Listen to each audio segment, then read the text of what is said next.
Health is more than a diagnosis. It's your lifestyle, your choices, and your future.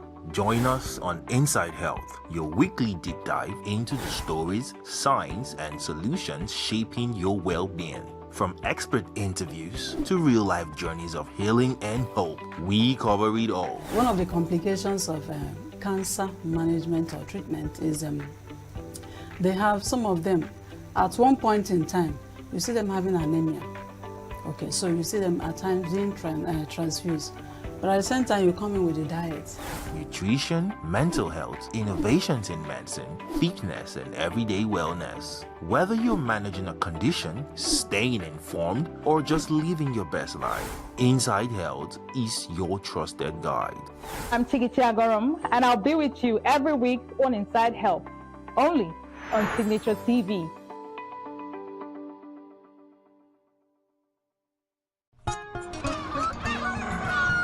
New every morning on Signature TV, we open the day for you with needed energy, information, and required vibes to shape your day. From sizzling snippets of stories in various areas of life to intriguing conversations with net worth guests. When you have people who have no track record becoming your leaders, you have a problem.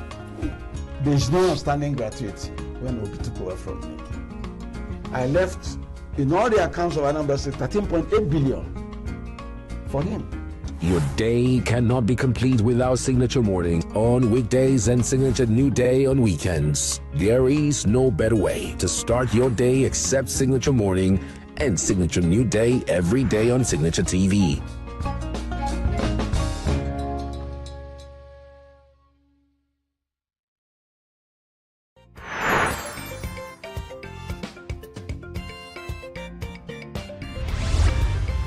Signature TV, news in your pocket.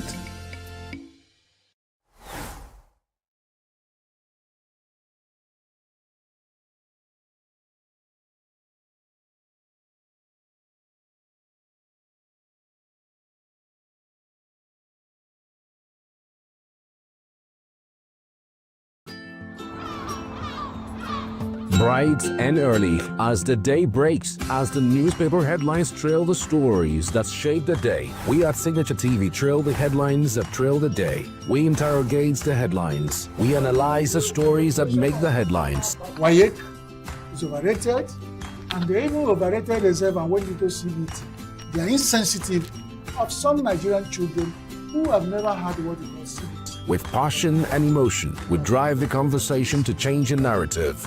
Let nobody be deceived by Nigerian high level of performing in agriculture export.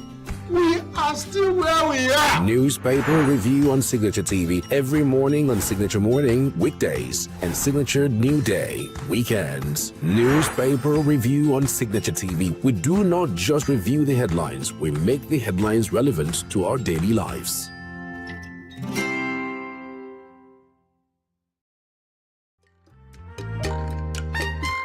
The way we see the world shapes the way we change it.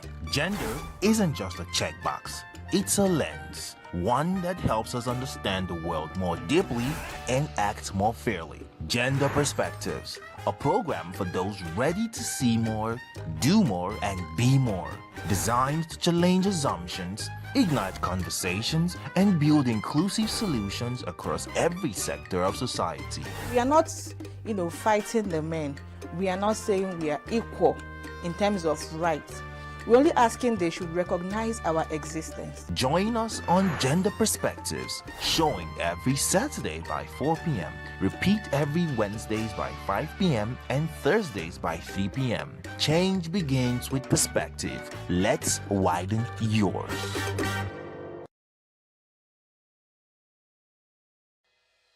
Health is more than a diagnosis. It's your lifestyle, your choices, and your future. Join us on Inside Health, your weekly deep dive into the stories, science, and solutions shaping your well-being. From expert interviews to real-life journeys of healing and hope, we cover it all. One of the complications of cancer management or treatment is they have some of them at one point in time, you see them having anemia. Okay, so you see them at times being transfused. But at the same time, you come in with a diet. Nutrition, mental health, innovations in medicine, fitness, and everyday wellness. Whether you're managing a condition, staying informed, or just living your best life, Inside Health is your trusted guide. I'm Chigichi Agorum, and I'll be with you every week on Inside Health, only on Signature TV.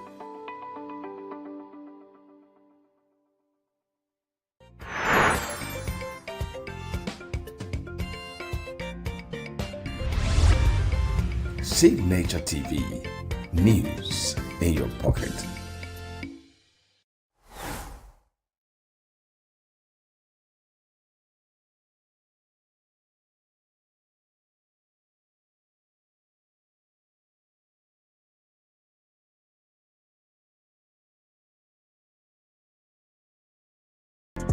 Get plugged into the heartbeat of entertainment on The Hub, your ultimate show on eVibes.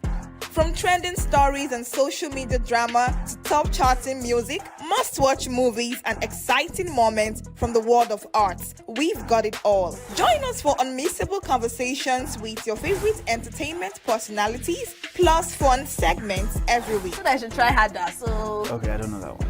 Outfit of the day. Oh, I don't do that. That's some Gen Z stuff. Oh, now you say it's a Gen Z stuff. It's everything you love about entertainment, served fresh every week at 1 p.m. with weekend repeats just in case you missed it. The Hub's on eVibes, where the vibes never stop. Only on Signature TV.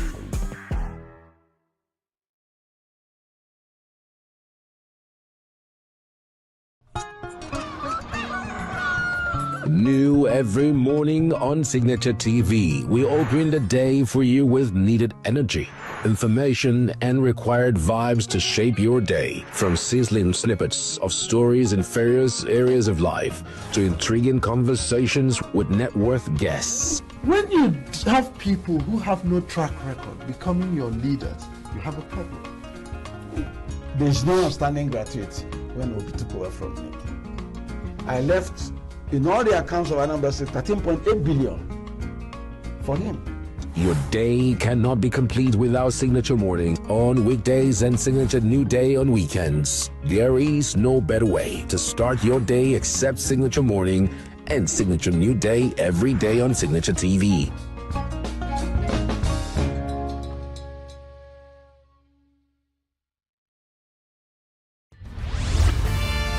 We are local. International communities Right, the main market is in chaos. People We are national.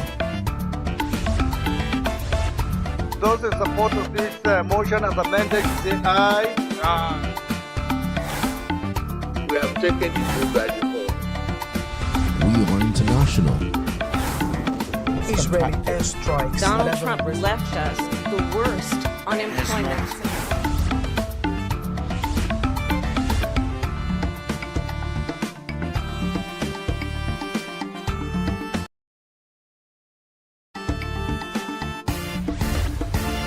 Signature TV, news in your pocket. get plugged into the heartbeat of entertainment on The Hub, your ultimate show on eVibes.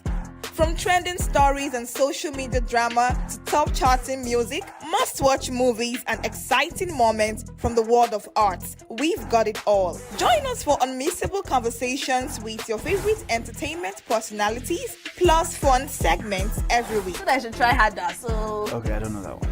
Outfit of the day. Oh, I don't do that. That's some Gen Z stuff. Oh, now you say it's a Gen Z stuff. It's everything you love about entertainment, served fresh every week at 1 p.m. with weekend repeats just in case you missed it. The Hub's on eVibes, where the vibes never stop. Only on Signature TV.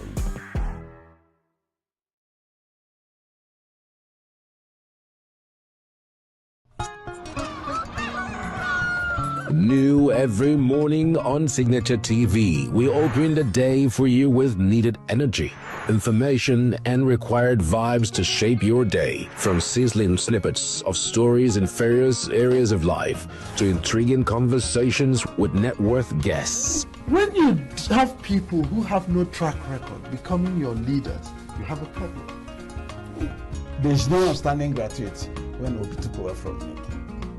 I left in all the accounts of Anambra State 13.8 billion for him. Your day cannot be complete without Signature Morning on weekdays and Signature New Day on weekends. There is no better way to start your day except Signature Morning and Signature New Day every day on Signature TV.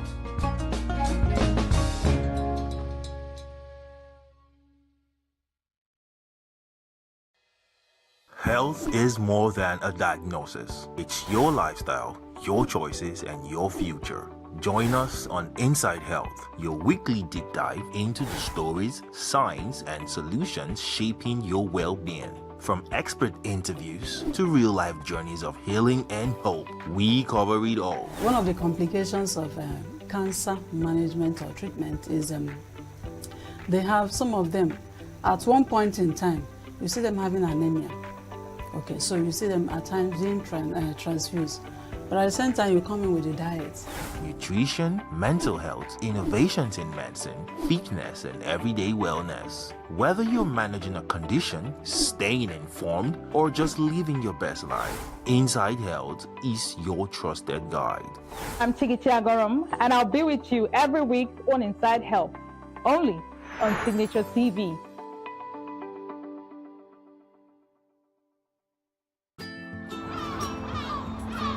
Bright and early as the day breaks, as the newspaper headlines trail the stories that shape the day. We at Signature TV trail the headlines that trail the day. We interrogate the headlines. We analyze the stories that make the headlines. Why is overrated, and they even overrated themselves and went into CBT. They are insensitive of some Nigerian children who have never had what is called CBT. With passion and emotion, we drive the conversation to change the narrative. Let nobody be deceived by Nigerian high level of performing in agriculture export. We are still where we are. Newspaper review on Signature TV every morning on Signature Morning weekdays and Signature New Day weekends. Newspaper review on Signature TV. We do not just review the headlines, we make the headlines relevant to our daily lives.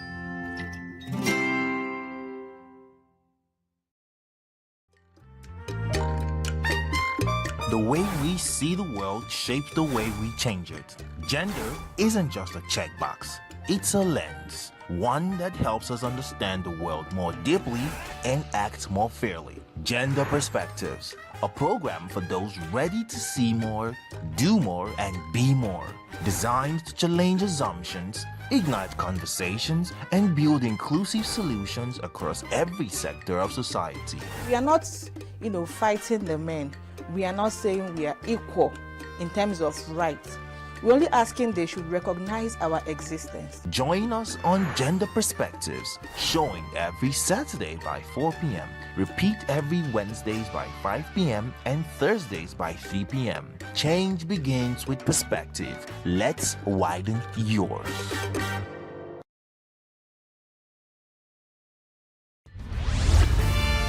We are local.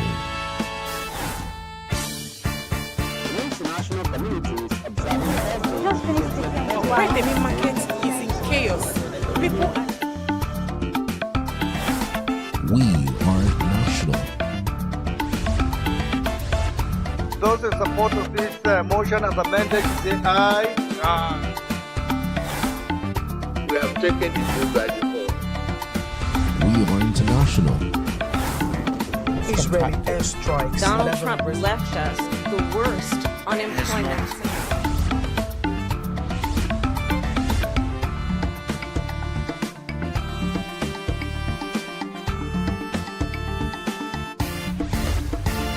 Signature TV, news in your pocket.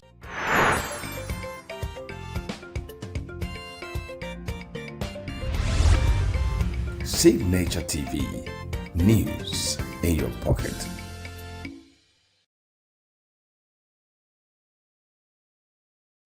Every second, every minute, every day, news is breaking, events occur, and there are new developments. At Signature TV, we follow these stories objectively, bringing all sides without bias, explaining the complex issues, breaking down the numbers, and investigating the issues behind the news.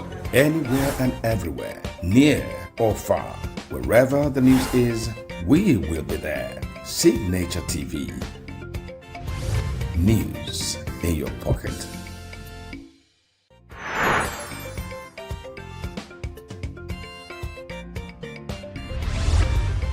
Signature TV. News in your pocket.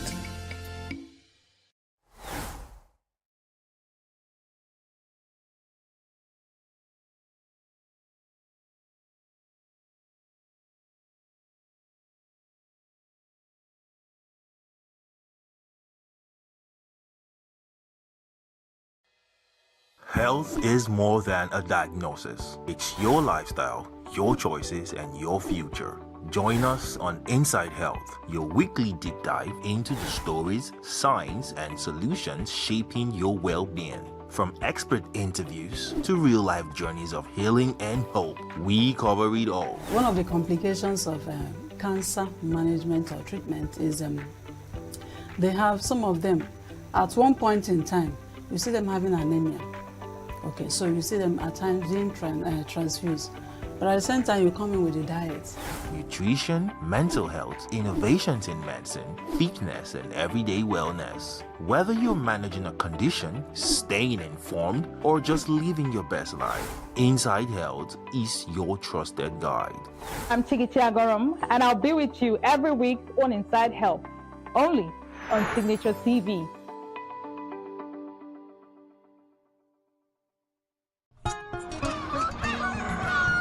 New every morning on Signature TV, we open the day for you with needed energy, information, and required vibes to shape your day. From sizzling snippets of stories in various areas of life to intriguing conversations with net worth guests. When you have people who have no track record becoming your leaders, you have a problem. There's no outstanding gratuity when Obi took over from me. I left in all the accounts of Anambra State 13.8 billion for him. Your day cannot be complete without Signature Morning on weekdays and Signature New Day on weekends. There is no better way to start your day except Signature Morning and Signature New Day every day on Signature TV.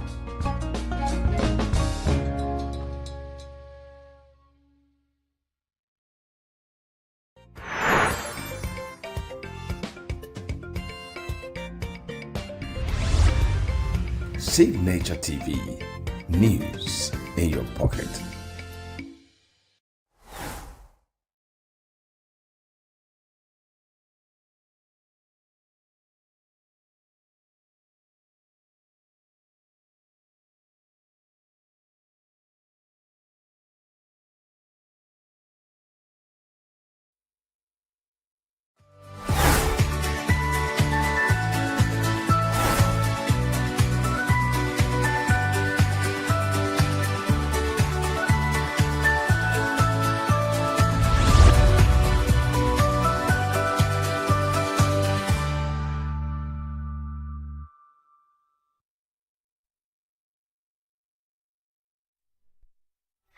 Hello beautiful people of Nigeria, good evening and welcome to Signature Evening, the fourth day in the month of February. Like play, this month is gradually pushing itself.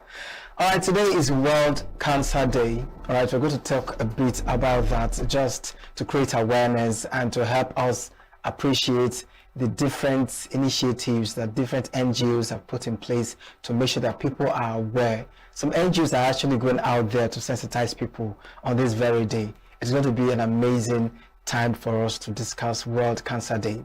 But before we do that, welcome to Signature Evening. We've got a couple of segments that is going to thrill you tonight. Stay with us. My name is Christopher Lele. And I am Princess Ken Choma. Thanks for joining us. In the news headline, of course, which is where we often started from, our headlines for the evening are: INEC finalizes 2027 election timetable. Dr. Chigichi Agorum takes ENUGU to global stage with Guinness World Record bid. 4 out of every 10 cancer cases are preventable, says WHO. Abia government unveils e-health project, wins NAS commendation. We have our interviews, fashionista, entertainment, and sports in the news segment coming up next.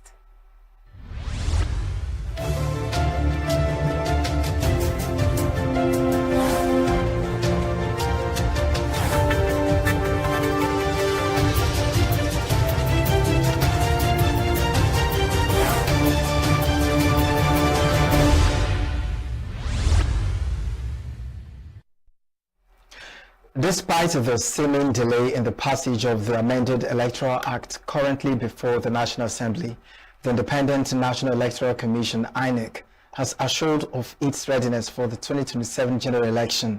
INEC Chairman Professor Joash Omopiton disclosed on Wednesday in Abuja at a meeting with civil society organizations that it has finalized work on the election timetable and schedule of activities. While he noted that INEC has made its submission to the National Assembly, Amopiton conceded that some items in the schedule of activities could be impacted by the time the lawmakers pass the Electoral Act. He, however, said for now, the Commission has no choice than to rely on the subsisting Act for its activities. A contender for the Guinness World Record for the longest interview in 12 hours, Dr. Chigichi Agorum, is taking the city of ENUGU to the global stage by showcasing its infrastructural development while attempting to break the record. Speaking on the Signature Morning Show, Dr. Chigichi Agorum spoke about the challenges encountered and the level of preparation but put into getting ready for the Guinness World Record attempt. Is ENUGU Newetoko, right? If you understand Igbo, it simply means ENUGU brings light. Because before now, or usually even quite recently, it's a phrase that people use to address ENUGU. ENUGU is dull, is laid back, is a civil servant state, is for students, nothing commercial. He started in the early 90s and he's doing so well now. And people will always come up to him and say, why are you always investing in ENUGU? He's into real estate and properties. Why are you investing in ENUGU? ENUGU are there with Toko, and he always tell them ENUGU never with Toko, and he saw that like decades before now. So I am someone who will always want to ask myself, what can I do for my state rather than what my state can do for me? And if a Guinness World Record attempt is the platform, then why not? So ENUGU is ready for investments. ENUGU is ready for medical tourism. ENUGU is ready for any sort of tourism. Because there's someone that told me, oh, you can't wait for this to happen in ENUGU. I mean, it's always in Lagos and you have to stream it or view it online. But now it's here. So it means that it's an opener, it's an eye opener, it's a door opener for investors to see. Because some of the interviews we're going to bring some government officials to talk about what developments have come into ENUGU in terms of infrastructure, human capacity. So someone from all the way over at maybe US, because we're streaming live, we'll see and say, oh, so we have people in diaspora. So this is happening in ENUGU. Maybe I should come and invest in ENUGU. So it's a door opener to limitless opportunities, and we can't wait to see what it can do for us here in ENUGU. The thing with challenges is that there are always contingencies and there are always strategies to mitigate any weakness. So before we even went, we sat down, okay, what are our strengths? What are our weaknesses? What are our opportunities? What are the threats? So the threats, we'll find a plan A, plan B, plan C. I'll still list the challenges. Okay. And then the weaknesses, we'll find how to convert them to strength. So the first, it wasn't the first though, but it's really huge because really it's important for the attempt to be successful. It's the issue of power. Power must not go in second within the 12 hours. Even when I'm resting, power should be there so that the timer will be on, right? The camera will be on. Even if I try to sleep in front of the camera.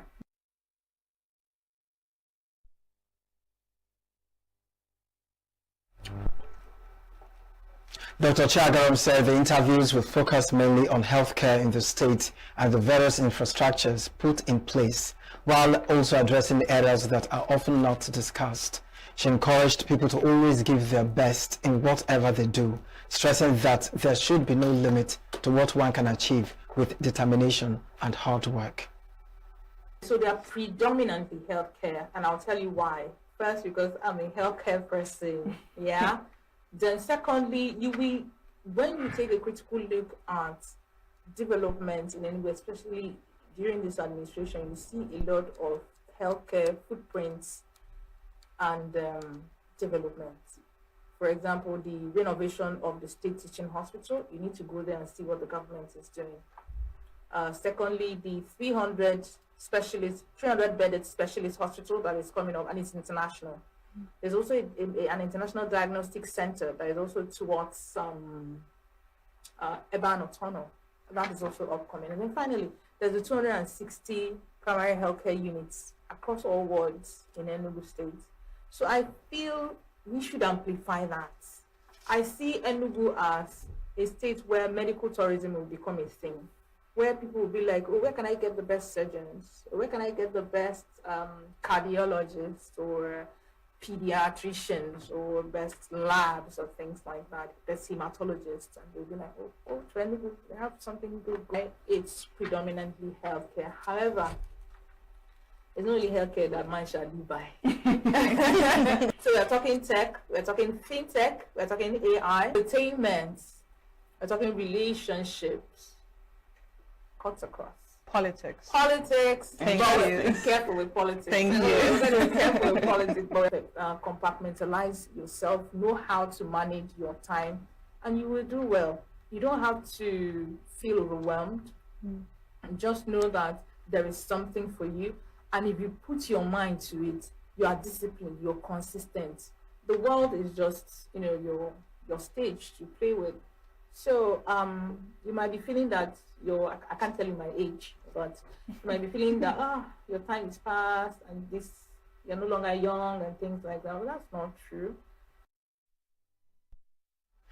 A global analysis released this week by the World Health Organization, WHO, says that up to 4 in every 10 new cancer cases could be prevented through changes in behavior, stronger policies, and public health action.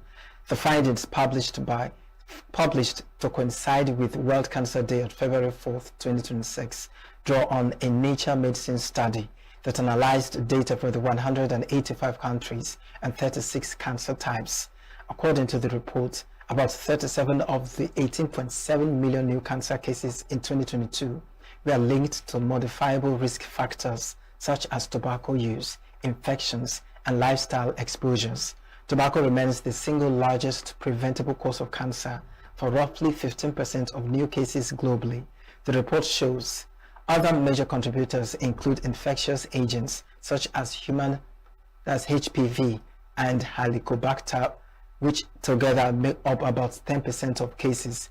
One of the taskiest examples of preventable disease highlighted in the research is cervical cancer, which is overwhelmingly caused by HPV, a virus for which safe vaccines exist. Similarly, cancers linked to H.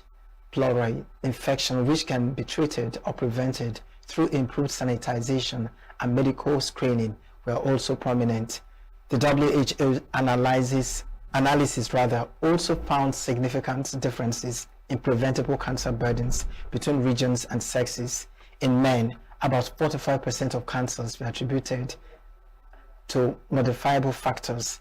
In women, the figure was lower at around 30%.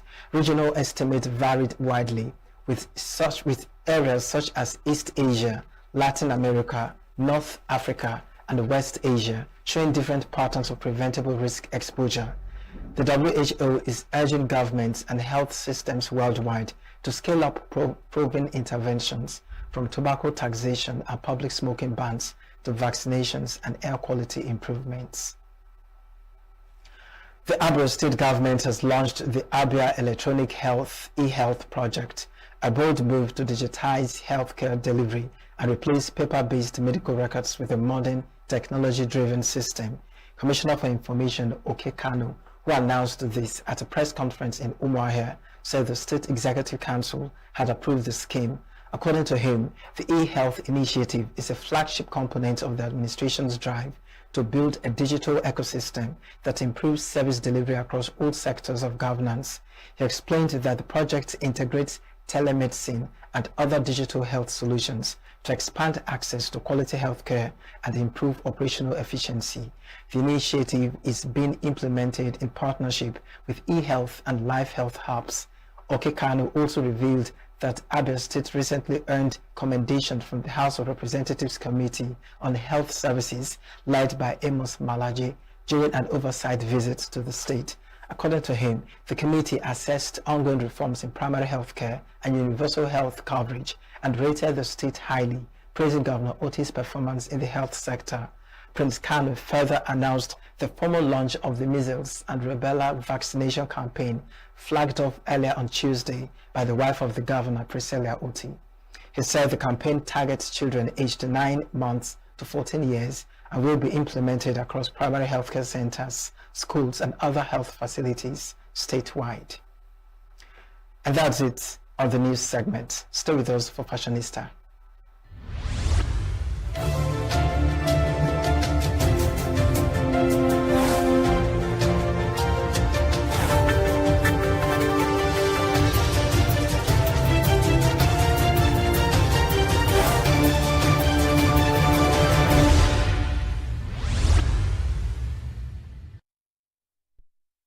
All right, coming up next is our Fashionista piece for the evening. Do enjoy.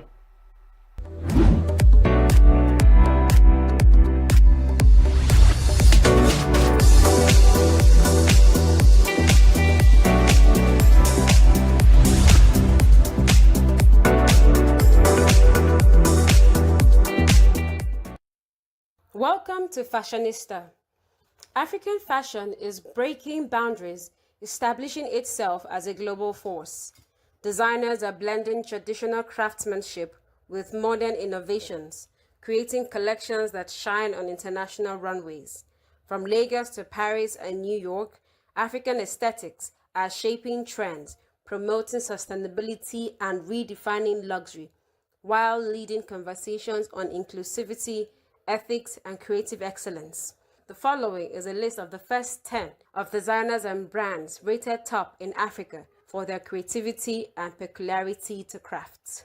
First on the list is Oswald Boateng. Oswald Boateng Obe is an acclaimed British Ghanaian fashion designer and the first black tailor to open a store on London's prestigious Savile Row. Known as the tailor to the stars, he has a notable clientele including Jamie Foxx, Will Smith, and Jude Law, and has designed costumes for major films like Black Panther, The Matrix, and several James Bond movies. His designs frequently incorporate kente cloth and adinkra symbols from Ghana, which he uses to tell stories of African heritage and project an aura of contemporary royalty. He is known for his red carpet looks, dressing stars like Burna Boy and Coma Domingo at the 2025 Met Gala. He is the pioneer of African luxury tailoring in Savile Row, known for bold colors and modern British tailoring. Next on the list is Thebe Magugu. It is a luxury brand from South Africa that combines slick, forward-thinking designs with Africa's rich culture. He is a couture designer and LVHM winner, celebrated for storytelling through contemporary South African fashion designs. Magugu's work blends silk forward-looking design with motifs and details drawn from African heritage, creating smart, multifaceted clothes. He uses sharp tailoring and strong silhouette to create a modern, contemporary African identity. Laduma Ngzokolo. Laduma Ngzokolo is an award-winning South African fashion designer, entrepreneur, and the founder of the global luxury brand Makosa Africa. His work is celebrated for its modern interpretation of traditional Xhosa aesthetics, featuring bold colors, geometric patterns, and fine knitwear. He is known for luxury knitwear brand inspired by Xhosa heritage iconic patterns seen on global runways. Ngzokolo is considered a cultural curator who uses his platform to challenge cultural imperialism and promote authentic African luxury on the global stage, operating the brand with the slogan, "Not charity, just work." The brand currently has flagship stores, including one in the luxurious Sandton City in Johannesburg. Next on the list is Rich Msini. Rich Msini is an acclaimed South African designer known for his eponymous luxury fashion brand, Rich Msini. His work is celebrated for its bold and vibrant designs that blend contemporary pop culture with traditional African heritage, particularly his Tsonga roots. His brand was founded in 2015 after winning the AFI Young Designer of the Year award in 2014. The designs are a creative expression of Msini's Tsonga culture and heritage, exploring the idea of duality, old and new, light and dark, through an innovative design process and superior craftsmanship. His brand has gained international attention, with its pieces worn by celebrities like Beyoncé and Naomi Campbell, and has collaborated with global brands such as Adidas and H&M. Anifa Mvwemba. Anifa Mvwemba is a Congolese-American self-taught fashion designer and the founder of the luxury women's brand Hanifa. She is a celebrated innovator in the industry, known for her vibrant, inclusive designs and her groundbreaking use of technology. Anifa, the designer behind Hanifa brand, pioneered a groundbreaking 3D digital fashion show for her Pink Label Congo collection in May 2020. She was already passionate about 3D modeling and used the technology for designing and remote photo shoots. Creating the show was a painstaking process that involved transforming each garment into a 3D image and fitting it precisely onto an avatar. If the fit was imperfect, the digital garment would slide off the virtual body. Oke Lawal. Adebayo Oke Lawal is a Nigerian fashion designer and the creative director of the Lagos-based gender-fluid fashion brand Orange Culture. His work is known for its vibrant aesthetic, bold use of color, and the way it challenges traditional notions of masculinity. He challenges traditional notions of masculinity and gendered fashion by blending Nigerian references with universal silhouettes and unexpected fabrics. His work is known for being bold and telling stories, often focusing on themes like mental health and societal pressures. He has been recognized as one of the Vogue Business 100 Innovators for 2025 and has dressed celebrities like Lupita Nyong'o, Dua Lipa, Tiwa Savage, and Davido. Niyi Okuboyejo.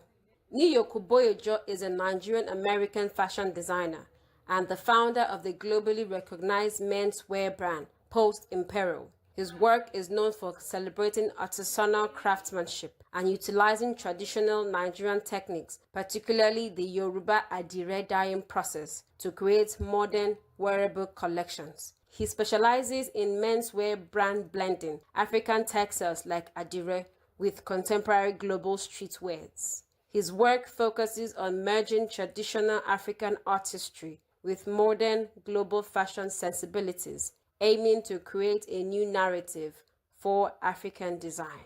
Ugo Mozie. Ugo Mozie is a renowned Nigerian-American celebrity stylist, creative director, and the founder of the luxury brand 1116. Starting his career at a young age, Mozie has built a reputation for blending Nigerian heritage with global high fashion. He's an Afro-contemporary fashion designer, merging Nigerian traditional fabrics with modern silhouettes. His 1116 is a luxury brand founded in Lagos, Nigeria, that aims to redefine African fashion on the global stage. The brand focuses on farm-to-stadium fashion, with production rooted in Nigerian heritage and craftsmanship. Next on the list is Kolapo Olabinto. Kolapo Olabinto is a Nigerian entrepreneur and co-founder of the fashion brand Deji and Kola, based in Lagos. The company specializes in producing high-quality custom-fit suits, shirts, and traditional African clothing for men. Olabinto's entrepreneurial background extends beyond fashion. He co-founded Home Mart Integrated Company, which runs the e-commerce platform for building supplies, and Opalog Global Concepts, a sales and distribution partnership for building materials. And lastly, Edward Enimfu. Edward Enimfu Obi is a Ghanaian-born British fashion editor, stylist, and creative director who has become one of the most influential figures in the global fashion industry. He is widely recognized for his groundbreaking work promoting diversity and inclusivity, particularly during his tenure as editor-in-chief of British Vogue. And that's it on today's episode of Fashionista.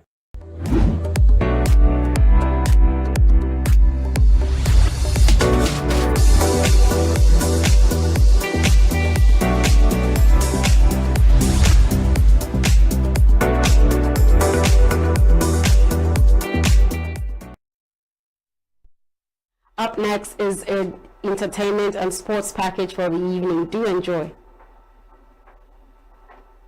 Nigerian singer Chidozie God's Favor Ugochinyere, popularly known as Fave, has raised concerns over an alleged directive discouraging artists from organizing shows in Nigeria during the Islamic Ramadan period. The Baby Rhythm Corona revealed that plans to host a birthday concert on March 13 have been hit by major setbacks because the date coincides with Ramadan, a period during which music concerts are reportedly being restricted.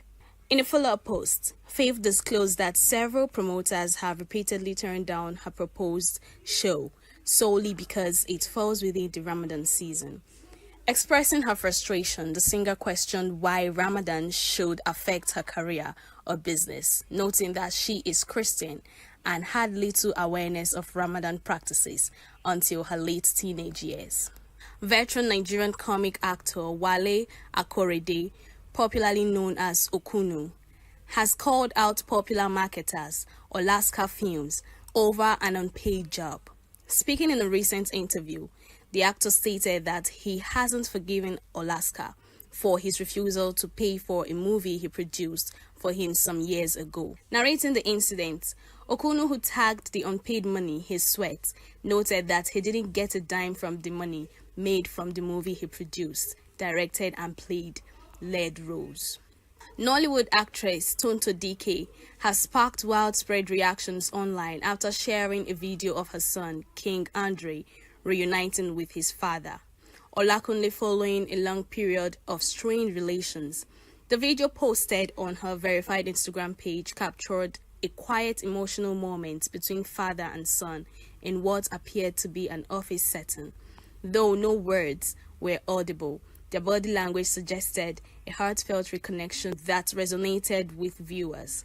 Social media users described the clip as heartwarming, with many emphasizing the importance of a father's presence in a child's life and praising the maturity involved in supporting healthy co-parenting. DK accompanied the video with a reflective message centered on faith, healing, and restoration, which many followers viewed as a continuation of her recent public statement about reconciliation and personal growth. The post has continued to draw strong engagement, fueling conversations around forgiveness, healing, and co-parenting in the public eye. Lagos State Governor Babajide Sanwo-Olu on Wednesday hosted popular American streamer and internet personality Kai Cenat at the Lagos House Marina. The visit was disclosed by the governor's senior special assistant on new media, Jubril A. Gawat, in a post on X. According to Gawat, Cenat, who is on his second visit to Lagos, paid the governor a courtesy visit and spoke about his experiences during his stay in the state. Kai Cenat, one of the world's most followed streamers, is best known for his live-streamed content on platforms such as Twitch and YouTube, where he enjoys a massive global following, especially among young people. Officials of the Lagos State government did not provide further details about Cenat's itinerary or planned engagements. His visit comes just weeks after fellow American streamer Aisho's P toured Lagos, attracting large crowds and significant attention on social media. And that's the entertainment news. Queeneth Nwokonta's Signature TV News.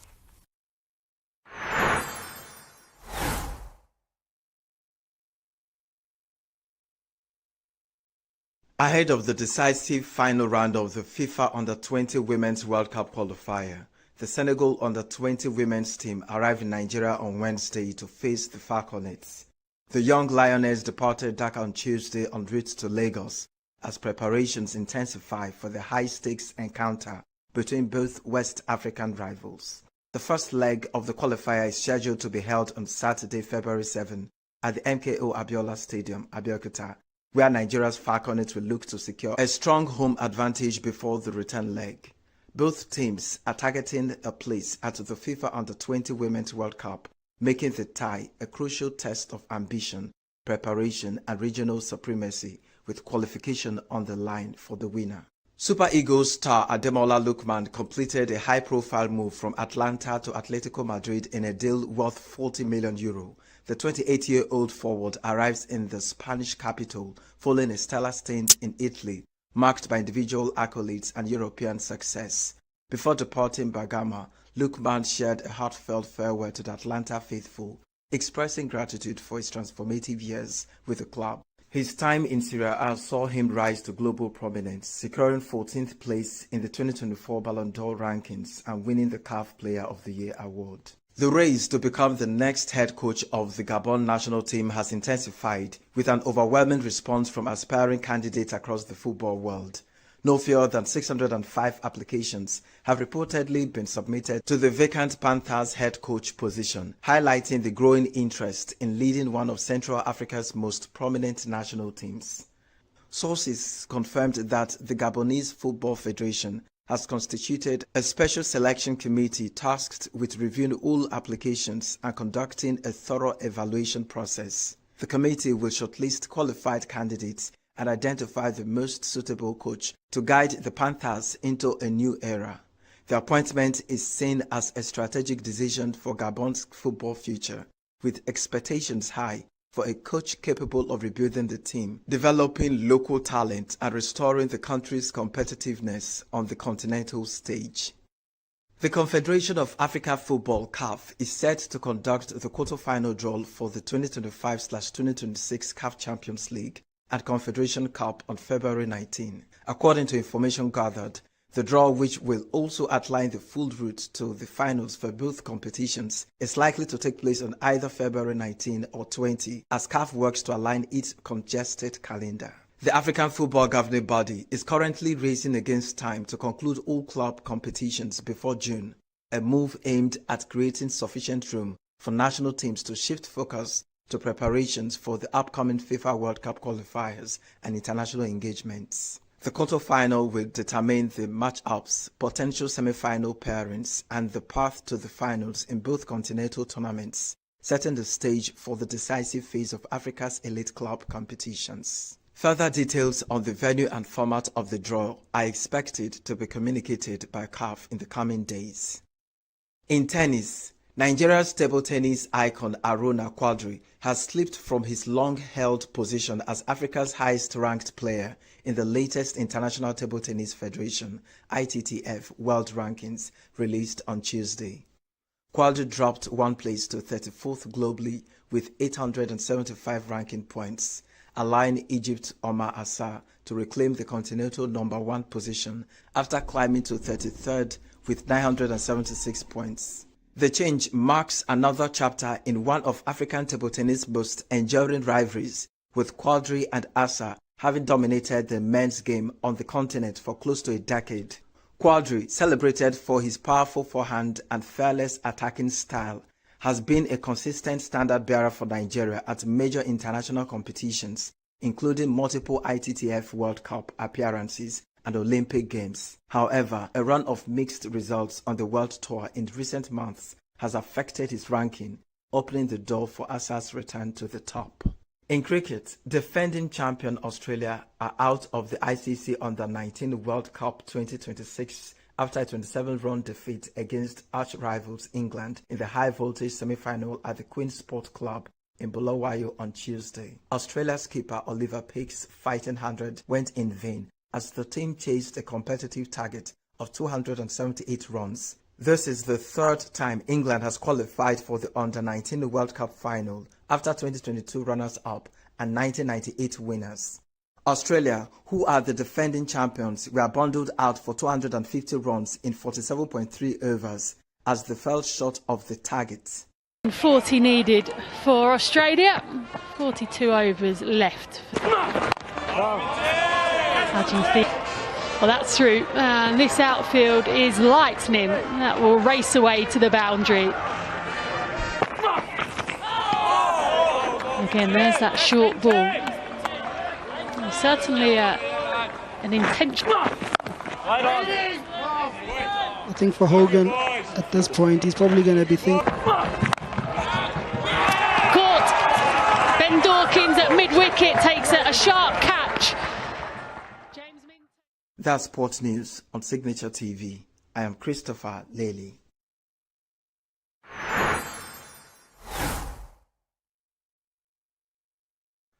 The President highlighted the importance of mechanization and modernization of agriculture to increase productivity and create opportunities for Nigeria's large young population. Tinubu also pointed to the petrochemical sector and other domestic industries as areas where the government is working to improve outputs and strengthen local markets. He stressed that reforms are continuous and must be grounded in transparency, accountability, and stability. Nigeria is the heart of the continent, and it is necessary for us to do what is necessary to strengthen the economy, particularly looking at the young population of this country, looking at faster area of arable lands.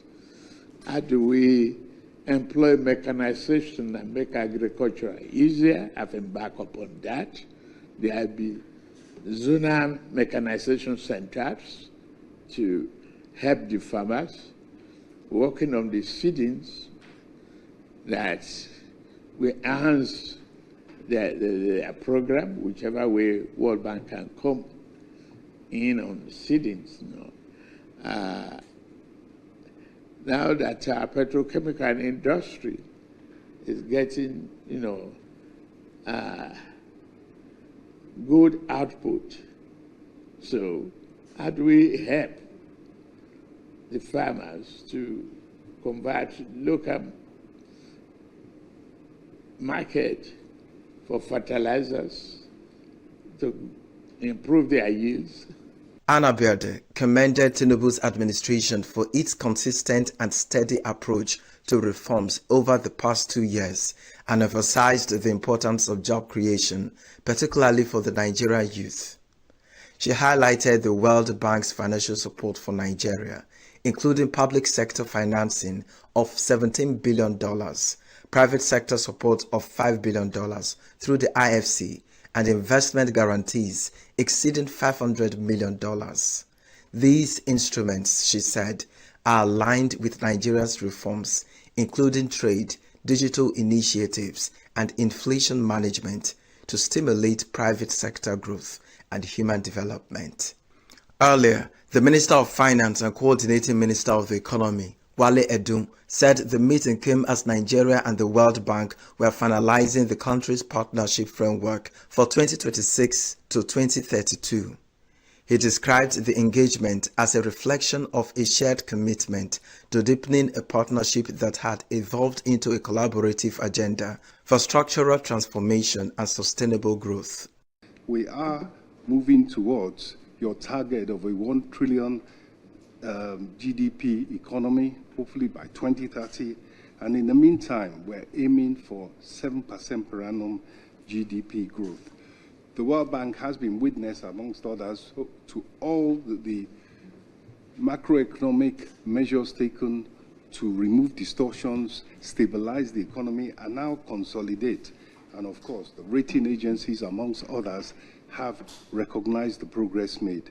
So the strategic priorities, 2026 to 2032, Your Excellency, we are seeking a country partnership framework that is based on large-scale infrastructure, transport, logistics, connectivity, industrialization, power, energy, electricity, a just transition. And in agriculture, AgriConnect, the Bank of Agriculture in particular, stands ready to work on a platform that really gives us the data and information to help our farmers. And likewise, of course, human capital development and digitization. So, sir. The delegation included the Regional Vice President of the International Finance Corporation, IFC, for Africa, Ethiopia Tafara. The meeting, which had the Vice President Kashim Shettima in attendance, underscored Nigeria's push to attract foreign support for strategic reforms, particularly in sectors that directly affect youth employment, food security, and overall economic growth. In ENUGU, Christopher Lee. We are local. International communities where the main market is in chaos. People We are national. Those in support of this motion as amended, say aye. We have taken it through by default. We are international. Israeli airstrikes. Donald Trump left us the worst unemployment.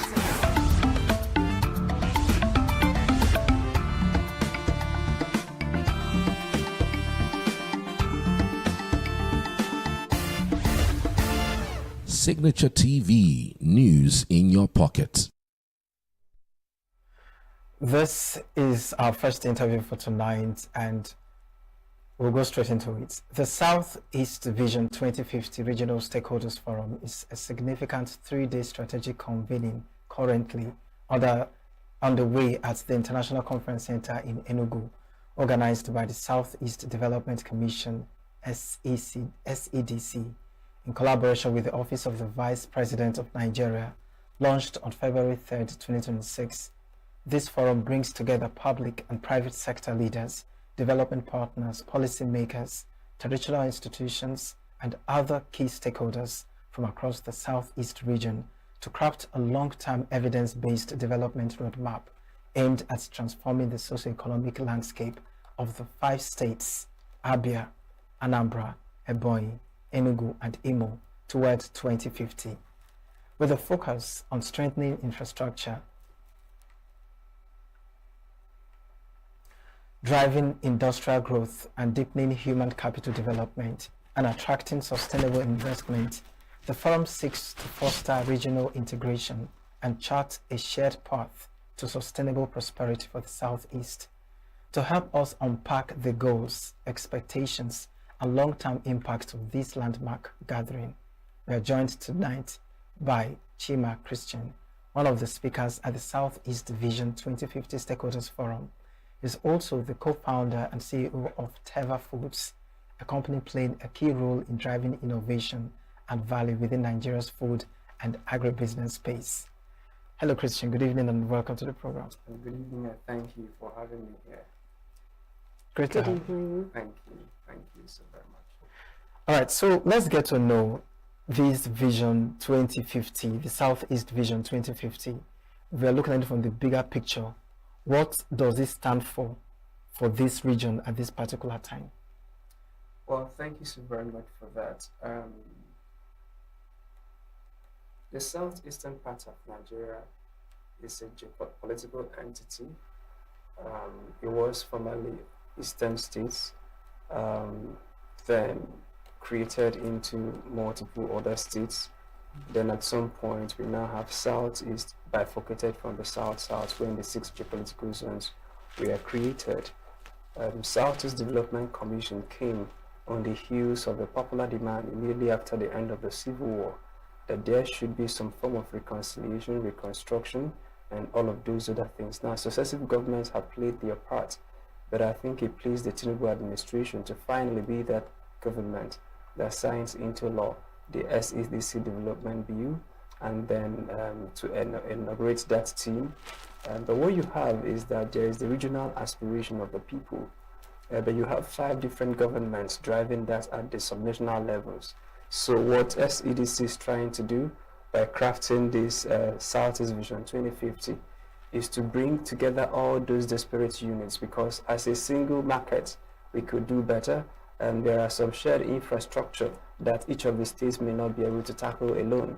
So I believe that the stakeholder forum is meant to put heads together, craft a compelling vision, but also how do you drive those vision? And that's why you brought in all the stakeholders. And by this Vision 2050 stakeholder forum, the fundamental thing is that the vision hasn't been crafted, because it has to be people driven. So that's why you are bringing in sector players, private sector players, governments. By the way, the Southeast Vision 2050 is going to benefit from a rich resource, because each of the 5 respective states have their roadmap. Anambra has their Vision 2070. There is something Imo State has, ENUGU State has, Abia State has, and then Ebonyi State has also. So what you want to do is to study all those documents and put them together and begin to ask other players, how do we now, within the priorities of these different states, how do we now put a blended approach at regional integration, and then creating that pathway to shared prosperity. Now, still on the drivers, yes, and the objectives, what are the things that are top priority? We've mentioned that every state has what they will offer to this scheme. For each individual state, if you can tell us, what are the key, every state has things that are unique to them. What are these private key factors that each state is contributing or will be contributing to this vision?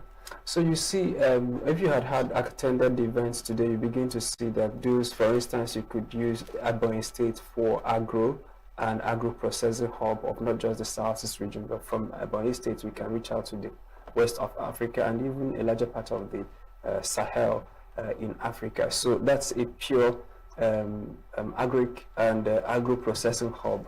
But then also that state is blessed with huge deposits of mineral resources that is yet untapped. So moving from that, you could have Enugu State as the center for services, for entrepreneurship, for innovation, and Enugu can lead in that aspiration. You have Anambra State, a hub for entrepreneurship, innovation, markets, production. Then you have what is happening in Aba as the production cluster. But then you're now beginning to see that Imo State has perhaps the highest oil natural gas reserve almost in the whole of Africa, right? And that's in Imo State. So we can begin to look at that emerging energy asset to begin to do a springboard. But also Imo State is noted for its hospitality and a number of other things. What other state am I leaving out now? So you could see that there is something each of the 5 states could do. But then apart from that, there are other things going on as well in those other states that people can begin to leverage and harness. I think that the purpose, from what I've heard from the governors and what we've heard from the vice president and what we have from all the contributions that have been made thus far, is that there needs to be synergy, because when each of these states are operating in silos, there is so much they can do individually. But when they pull resources together, then they can get a greater go at it. I've heard people talk about railway, so I think that that's something that should be an outcome of this visioning exercise. I also see things about integrated corridor, making sure that the laws are a little bit harmonized at the policy level. Because, for instance, electricity has been not deregulated some sort, but have been moved from the exclusive list to now the concurrent list, which means that the state governments can intervene in that sector. But then when you look at the laws governing electricity in Anambra State, they are different from the ones governing electricity in Imo State, different from the ones governing it in Abia State, different from the ones governing it. So if you're a private and you know that sector requires a lot of heavy investment. So when an investor is coming into play in the Southeast, which is, by the way, a very small landmass, and you're dealing with 5 different laws. So some of the things we're beginning to discuss is how do you harmonize those and make it really a single market so that you can attract the kind of funding and investments you need, but also to mobilize bankable projects that will be region-wide in its impact. All right, so talking about attracting the kind of investors you want and what have you, let's also look at the security angle. Yeah. I know that yesterday, I don't know if you were there yesterday, somebody raised the question about security, because no investor would like to invest in a place that they are not guaranteed of their safety or the people they're working for, even their company. How do you think this 2050, this Southeast Vision 2050 can take advantage of the strength of collective communities coming together and making sure that security is no longer a thing of fear. Example, like what happened in Anambra, the sit-at-home that has been cancelled, so to speak. That alone can relieve many people believing that gradually safety is, like the presence of security is there now. How can this help to encourage investors to come to do business in Southeast? Well, the 5 state governors have been doing their bits individually. But again, you know that there was that failure in organization that led to the stunted growth. In fact, at some point, even the poor functionality of the proposed Ibubago. So what happens now is that if you are dealing with insecurity and you are dealing with it at the state level, so when Anambra State makes it too hot for criminals, they can cross border and run into ENUGU and hide. But then your jurisdiction doesn't cross into ENUGU, you can't do anything about it, right? So what I've heard from Governor Soludo, I also heard Governor Peter Mba mention it in the open forum today, is that there needs to be some regional approach to it. So perhaps part of the outcome of this exercise is to float maybe another, maybe you will not longer answer Ibubago, but a regional security outfit that will be owned entirely by the people of the Southeast, of course funded by the federal government through the Southeast Development Commission, then also maybe supported by the 5 state governments, that will be regional in its approach. Believe me, every of these state governments have their local vigilante groups, or some other appellations they call them. But what we might see, and I'm hoping that that will be happening, because again, this is a conversation that is ongoing. If you listen to the security subsector session yesterday evening, there were a lot of ideas that are coming in. But again, when all these ideas are brought to the table, now the operators will begin to weigh things out and begin to craft that policy out of there. So what I'm suspecting that might happen is that we may see, if eventually it's the approval of the other stakeholders, the floating of regional security outfits that will have command and control structure in all of the 5 states of the Southeast region, and that will be able to have the imprimatur and especially the backing of the law to both arrest, detain, and then deploy technology and also maybe weapons to bring in that safety that we have all longed for. By the way, this land used to be known for peace. It was upended in 2021, but believe me, I believe that normalcy is beginning to return. And then with this work, that will be a little bit sped up, so that people of the Southeast can have that full confidence to come back home anytime they want and then invest in their own land. Now, away from what outsiders think about the Southeast, us in the Southeast, there is this silent, or should I say subtle, segregation that happens. Abia and have some sort of close relationship. ENUGU and Anambra has its own relationship, and what's it called? Ebonyi seem to be a loner. Now, with this vision, you've mentioned that all states has, things they will do collectively. How would you say, what would you say is the plan to improve interstate relationship amongst citizens, not just the government, not just these stakeholders? Stakeholders have their plans, but us down here, us on the lower cadre, sometimes we see someone from Imo State and like, okay, you are far away there, right? How would this help build the relationship between these 5 states, not just to build infrastructures or to build business, inter-citizen relationships? That's you have to create a common identity, right? So we won't erase the differences. You don't want to erase the differences, okay? But you don't want them to be pregnant. You don't want them to be on the surface. You don't want them to, be because. But again, the Southeast has to create a compelling narrative. Biafra used to be the word, but maybe because of the people who were pushing for that, yes, I think it has lost a little bit of credibility. And that word, although people have that same aspiration in their hearts, maybe the drivers have balkanized it, but again, we can now craft a new identity.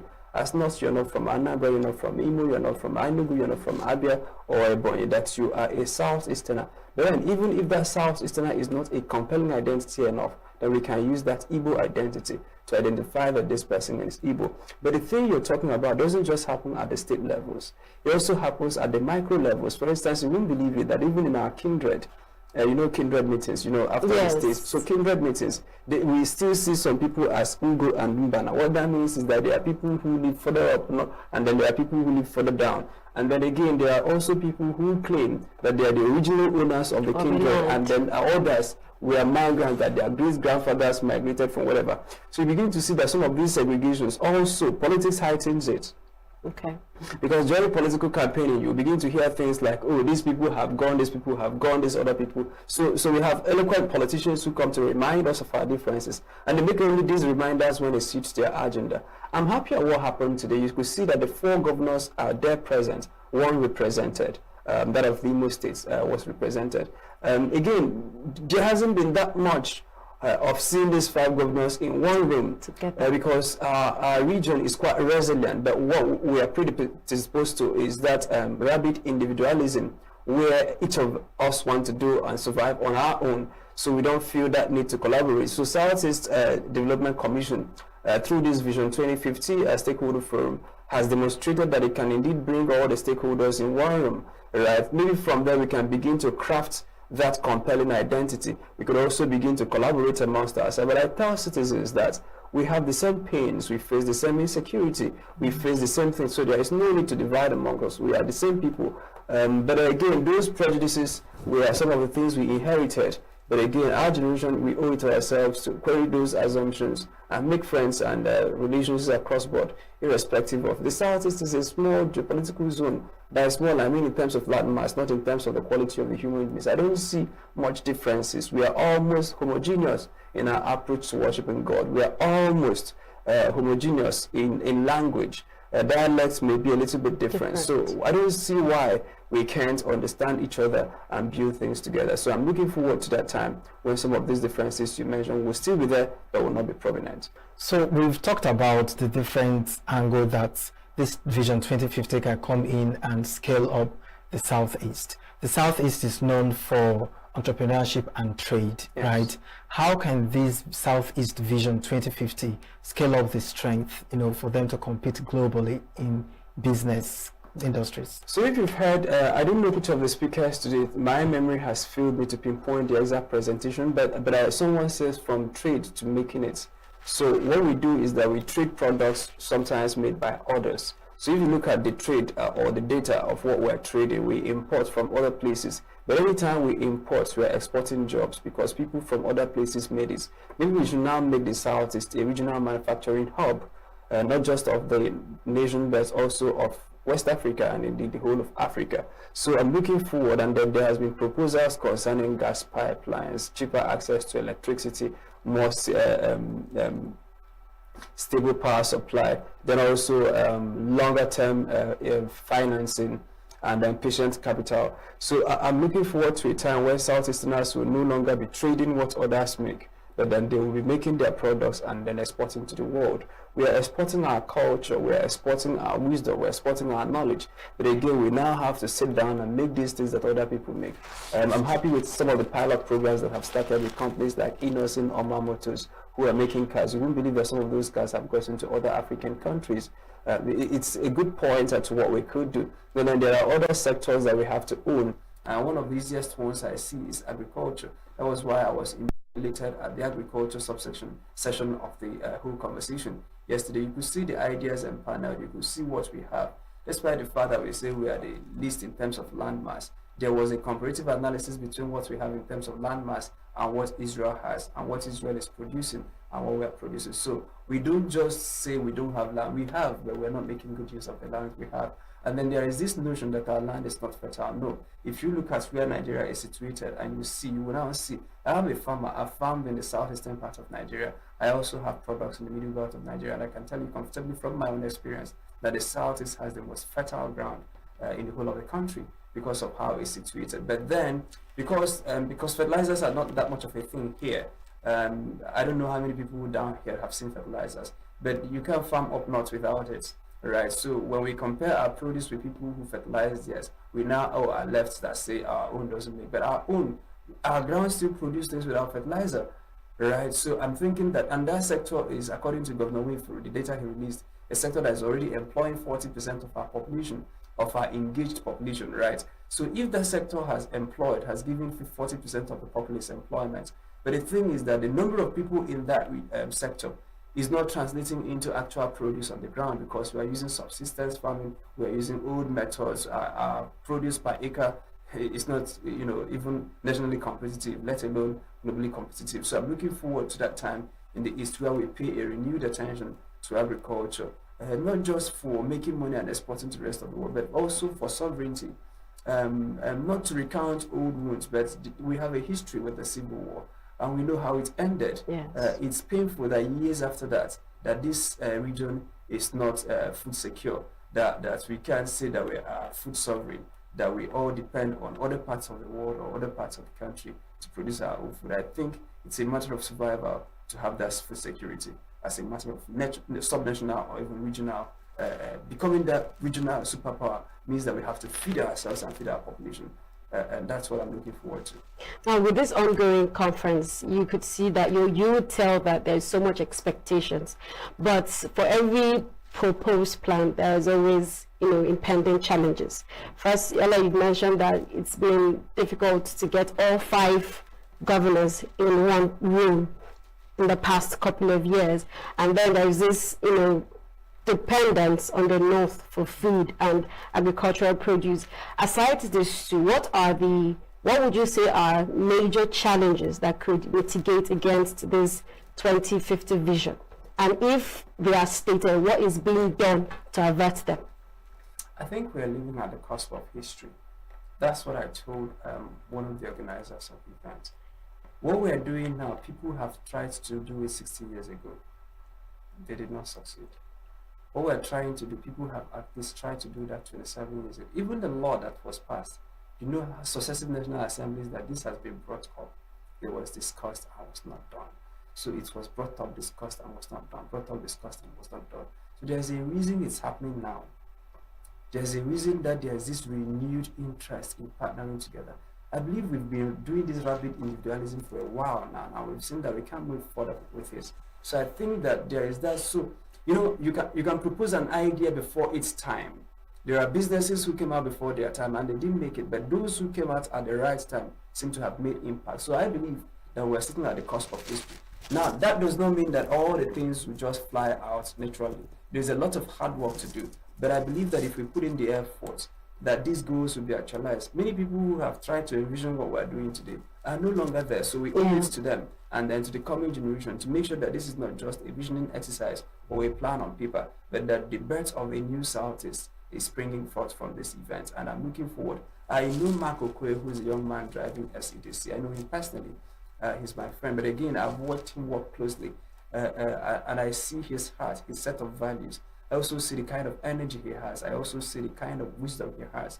If you could notice how he works amongst these 5 governors, and then if you listen to the Minister of Regional Development, Momo, no, the minister himself, who said that of all the other development commissions, that this is the fastest moving one. That even that he went to do something in Kaduna 2 or 3 days ago, that they were not able to put up this kind of organization. So this tells you that there are key players. We're able to make these governors comfortable to be in the same room, make these governors comfortable to own the process, because now that they have come to make their contribution as you're creating the plan, when you finish with the plan or the working documents, you bring it back to them. They feel like they own it. So that's wisdom to navigate very thorny political landmines. I see it in that young man. By the way, that young man, before he was appointed by President ENUGU, has served P2B's government. He also served Obiano's government. And he was serving Obiano's government when there was a fallout between Obiano and P2B. But he was able to manage those relationships, interestingly well. And then he also served Soludo's government from where Tinubu picked him out. So I believe that he has had years and years of experience managing ego, because the things that spoil all our plans is ego. Competing ego, misunderstandings, who takes the front seat. But the young man is willing to play behind the scenes so that all the governors can take all the credit, but he wants the work to be done. And that's what I see, because if you don't have that kind of wisdom to know that between my ego and progress, which one do I put first? I think that the young man has chosen progress, and if he continues like that, there's no doubt what will happen out of this visioning exercise. Okay, so just like you mentioned, looking at the limitation that this could foresee that could happen to it, presidents, how would I put it now, different regime, they have different projects they continue, and some that they say no, it does not meet expectations and we can't work with it. What are the plans that you think could be put in place? So should we say President Tinubu that backed this project, should he leave seat, the next president will still carry on the same project so it doesn't fall on the shoulder of those carrying it? Well, the good thing here is that this is now an institution recognized by law. So, and then if you know Nigeria, it's not that easy to scrap institutions once they've gone through the whole gamut of going through the National Assembly. So, but you're also right that the next president might decide to defund it, right? But again, these are ongoing conversations that if this organization, for instance, if they go and do it right, and they are right by the people, and the people can see their tangible impact on the ground, I believe that the next president would love to continue to build on that. Where that problem might come up is when there is no progress, or when that progress is not felt, right? And then you now ask yourself, what is even the relevance of this establishment? But where that establishment has continued to assert its will and impose its will on the situation it met on ground, I believe that there is a strong case for its continuity. All right, thank you. So, I mean, I had one more question, but I don't know if our time will permit it. I don't know if I was going to ask, since tomorrow is the last day of the forum, what are we expecting? What are the expectations? What's the next plan? Because it's one thing to sit, gather people for a couple of days, feed them, have all those conversations, and then we have a proposed date whenever. What's the next plan after the conference tomorrow?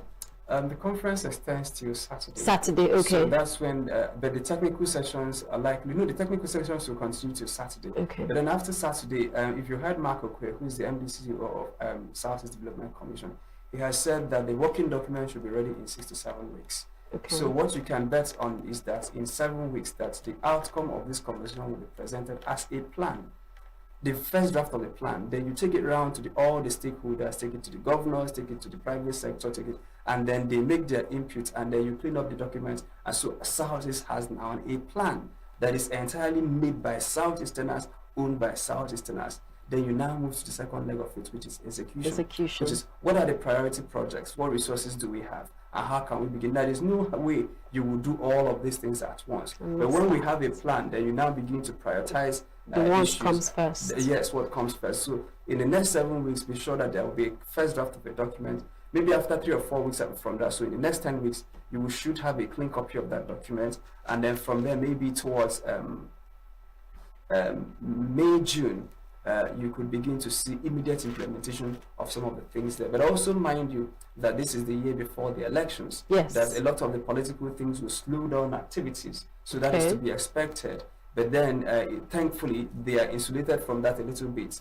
But I know that Mark has the wisdom to balance both the political side of things and the developmental side of things. It's just refreshing that a breath of fresh air is coming to the east, and I'm sure with this would come a whole lot of transformation, a whole lot of jobs for young people, which is quite exciting, honestly, for young people who are eager to work, who are eager to see their state, their region progress. Thank you so much for joining us this evening. It's a pleasure having you, and we hope to see you maybe when this vision becomes clear. Bible has said, write your vision and make it plain, so that everyone who wants will see it, and we are glad to know that you are part of this vision. Thank you so much for joining us this evening. It's my pleasure to be here, and thank you for the important work you do educating the people of the Thank you. Thank you so much. Thank you so much. This is still Signature Evening. When we come back, we're discussing, a rather sensitive conversation. The female genital mutilation, its effects on humans, and how this has affected and increased cancer in our society. Stay with us, we'll be right back. We are local. International communities observing when the meat market is in chaos. People We are national. Those in support of this motion as amended, say aye. Aye. We have taken the vote by default. We are international. Israeli airstrikes. Donald Trump left us the worst unemployment.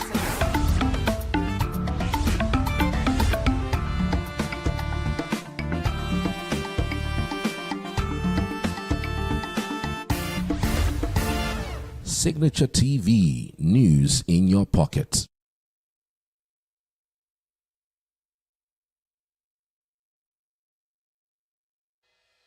Health is more than a diagnosis. It's your lifestyle, your choices, and your future. Join us on Inside Health, your weekly deep dive into the stories, science, and solutions shaping your well-being. From expert interviews to real-life journeys of healing and hope, we cover it all. One of the complications of cancer management or treatment is they have some of them, at one point in time, you see them having anemia. Okay, so you see them at times being transfused. But at the same time, you come in with a diet. Nutrition, mental health, innovations in medicine, fitness, and everyday wellness. Whether you're managing a condition, staying informed, or just living your best life, Inside Health is your trusted guide. I'm Chigichi Agorum, and I'll be with you every week on Inside Health, only on Signature TV.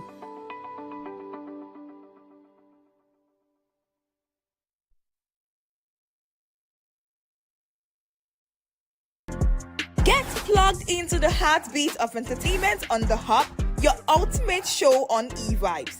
From trending stories and social media drama to top charting music, must-watch movies and exciting moments from the world of arts, we've got it all. Join us for unmissable conversations with your favorite entertainment personalities, plus fun segments every week. I should try harder, so... Okay, I don't know that one. Outfit of the day. Oh, I don't do that. That's some Gen Z stuff. Oh, now you say it's a Gen Z stuff. It's everything you love about entertainment, served fresh every week at 1 p.m. with weekend repeats just in case you missed it. The Hub's on eVibes, where the vibes never stop. Only on Signature TV.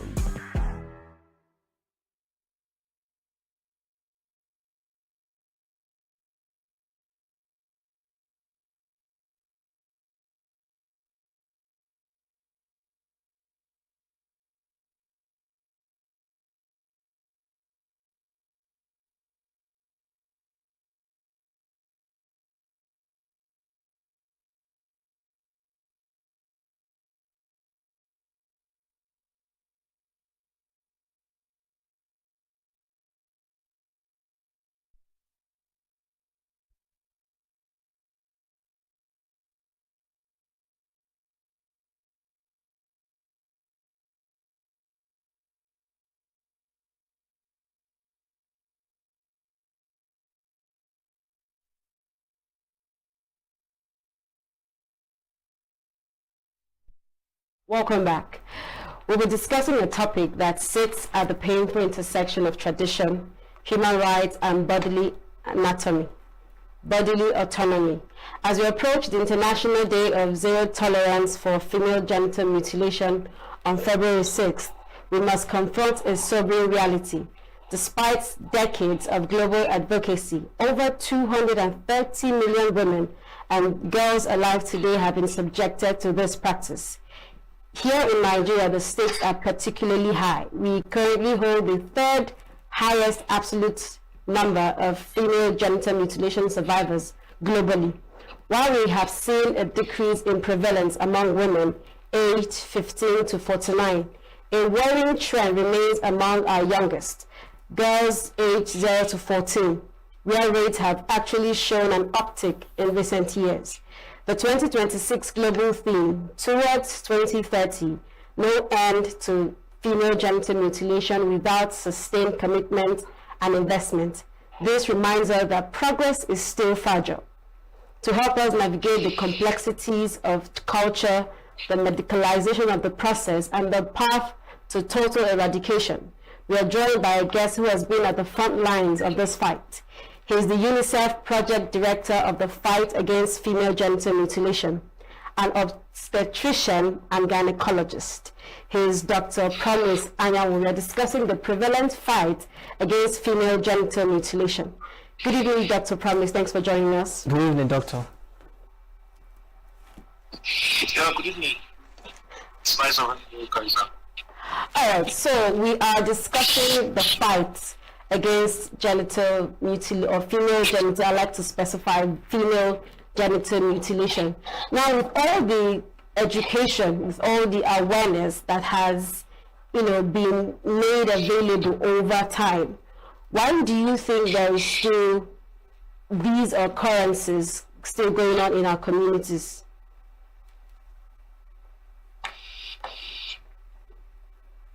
So first of all, we need to understand that despite the campaigns and awareness of female genital mutilation that has been in circulation for more than 40 years now, because UNICEF, United Nations Emergency Fund, UNICEF, started this campaign more than 40 years ago. It will interest you to know that one of the reasons why there are still lingering practices of female genital mutilation is as a result of the fact that most persons are still ignorant of the vast effects of female genital mutilation and why it needs to stop. Why some feel it's not important to them. The United Nations International Children Emergency Fund, UNICEF, decided to incorporate its awareness recently with not just the girl child alone now, with also the male child and everybody in the community, knowing fully well that FGM does not only affect the girl child these days, but also affects the men. Thank you. All right, thank you. Let's also look at it from this angle where we have, just like she said, this thing still persists. Is it about controlling women and the sexuality drive, just as some people would claim that's for the reason, or is this just a matter of total ignorance? Sorry, I didn't get that. Now, this whole fight, this female mutilation, is it from the angle of trying to protect women from, sexuality, like the sex drive and what have you, as some people would claim that's why people are doing this, or is it just a cultural thing? First of all, through the correlation of information over the time as to why people indulge in most of those things, they either say it is, just like you rightly said, to control sexual drive, or it is their custom, or it has something to do with religion, or it is a way of life. It is their way of life. However, their parents went through that, their grandmother went through that, their mom went through that, so they went through that, and their daughters have to also go through that. But then I wish to let you know that no religion in the world subscribes to female genital mutilation. That's number one. Number two, FGM cannot in any way rather control sexual drive. Now I want to give you a practical example of what I mean. If you say you are mutilating a child so that the child will not have much of the sexual drive, so that the child will not become irresponsible or whatever you may call it, or promiscuous. What happens when you mutilate a child and the child doesn't even feel anything? Because that's what happens during mutilation. Most mutilations, you tend to see that the child does not even feel anything, does not even have a sexual drive at all. No production of libido and the rest of it all. So what happens to that child? Now, let's be practical about it. You did that to the child to control sexual drive. And now when the child does not have sexual drive at all, is it not enough reason to say, oh, okay, man, I could go out there and do sex for money, that is prostitution, knowing fully well that no feelings will be attached, no sexual drive will be involved. I mean, I could just do it and get my money, right? Yes. So you see right now, it doesn't in any way have a relationship to it at all. Now, would you say that we've established that these things affect, not just the sexual drive, and then it exposes these people to a certain kind of lifestyle that even the persons who try to prevent these things have no control over them. How much damage would you say this also does, on the psychology, emotional, mental health of these persons who are being mutilated? So first of all, I didn't know if it would have been better for us to get a background of what female genital mutilation is. All right. Go ahead. Good. So when we talk about female genital mutilation, it comprises all procedures involving partial or total removal. I want to repeat that again. Partial or total removal of the female external genitalia. Okay? Okay. Or other injury to the female genital organs. Remember I said other injuries to the female genital organs for non-medical. Now, can you see? Yeah. I want us to establish the fact that female genital mutilation is a non-medical practice. Okay. So there is no place in medicine that approves female genital mutilation at all. Good. So it recognizes it is recognized internationally as a violation of human rights. When we talk about primarily it is actually practiced more in Africa. And then in the Middle East and Asia, with procedures ranging from clitoral hood removal to sewing the vagina opening. So what they do is they sew the vagina opening together. Okay. Are you there? Yes, we are. Oh, good, fine. So now let us talk about, now we have understood what female genital mutilation is. Now we have also understood where it is more. Now we have also understood that it is not medically advised. It has nothing to do with there's no medical backup to it. Okay. Now let us see the health consequences of female genital mutilation. Now, female genital mutilation causes immediate risk, like severe pain, hemorrhage. Now, let us also bear in mind that most of these mutilations, these days, even when a child did not go through it, they tend to also infect the practice on even an adult girl child. Wow. Okay, so female genital mutilation can immediately cause immediate risk with severe pain, hemorrhage, an infection, along with long-term complications such as chronic pain, infections, cysts, infertility, and childbirth complications, obviously. So, during female genital mutilation, during this cutting and sewing, basically, I think that's the layman explanation of what we're talking about. Yes. It is more or less like cutting and sewing up, okay? So, you see, the child or the adult girl child or the girl child would, within that period, face a whole lot of pains. Now, I visited one of the northern parts of Nigeria, where I experienced female genital mutilation firsthand. Now, do you know that these people do not even have, they are medically ignorant. Most of them use stuff like the fluid that comes from water, from the snail. The fluid that comes from the snail they use it to sterilize the weapons upon which they do FGM. Wow. So when the blood starts coming out, they try to put the fluid of the snail so that they can stop the blood flow.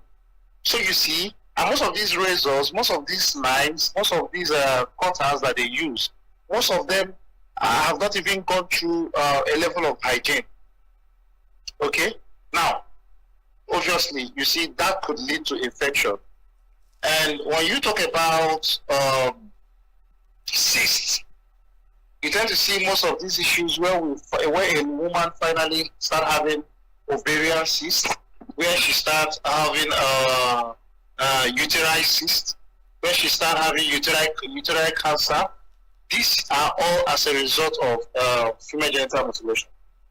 Now, when you also talk about infertility, there are possibilities that over 90% chances that a woman who went through female genital mutilation may never be able to give birth.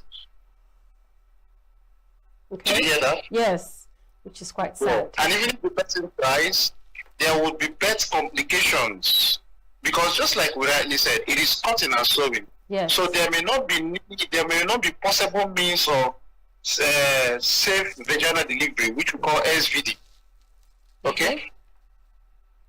Good. And now, because there is no enough projection of the sexual hormone, which should have helped the sperm fertilize the eggs of the woman. Remember that these things, the hormones have been silenced as a result of FGM. Yes. She may never be fertile. Wow. So you see, yeah. So it is true that so you see, basically, most of the people who practice these things do not practice them because there is any medical advice. There is no medical encouragement that gives them the go-ahead to do it. Most of them do that as a result of culture. So FGM is often rooted in gender inequality. You know, attempts to control female sexuality and beliefs about modesty and hygiene.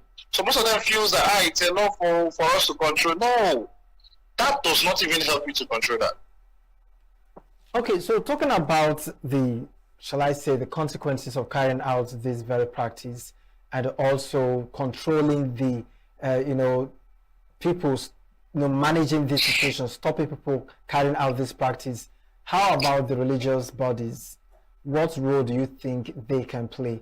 And if they're actually playing, are they playing enough? Because the people doing this in Nigeria, let's say Nigeria, most of them, they are either a Muslim or a Christian, or they're from one religious body or the other, and they have their heads that they listen to, that they respect. What role are they playing to minimize or to stop this practice? Not minimize, to stop this practice. It's unfortunate that, it is very, very unfortunate that in Nigeria, our religions and, do I say religious leaders, are not even interested in the fight against female genital mutilation. I mean, they have never been interested in anything that concerns the girl child. If we are to digress a bit from female genital mutilation, there are other abuses that the girl child faces that even religion has not in any way helped to make the campaign strong or eradicate. One of them is the issue of early child marriage. Okay, and that's why I said, let me digress a bit, because over time, statistically, we have seen that over 600 girls go through VVF every month in the north. Now that's on that. So if people who believe that it's their culture, it's their right to do this on a girl child, they keep doing it despite the whole campaigns.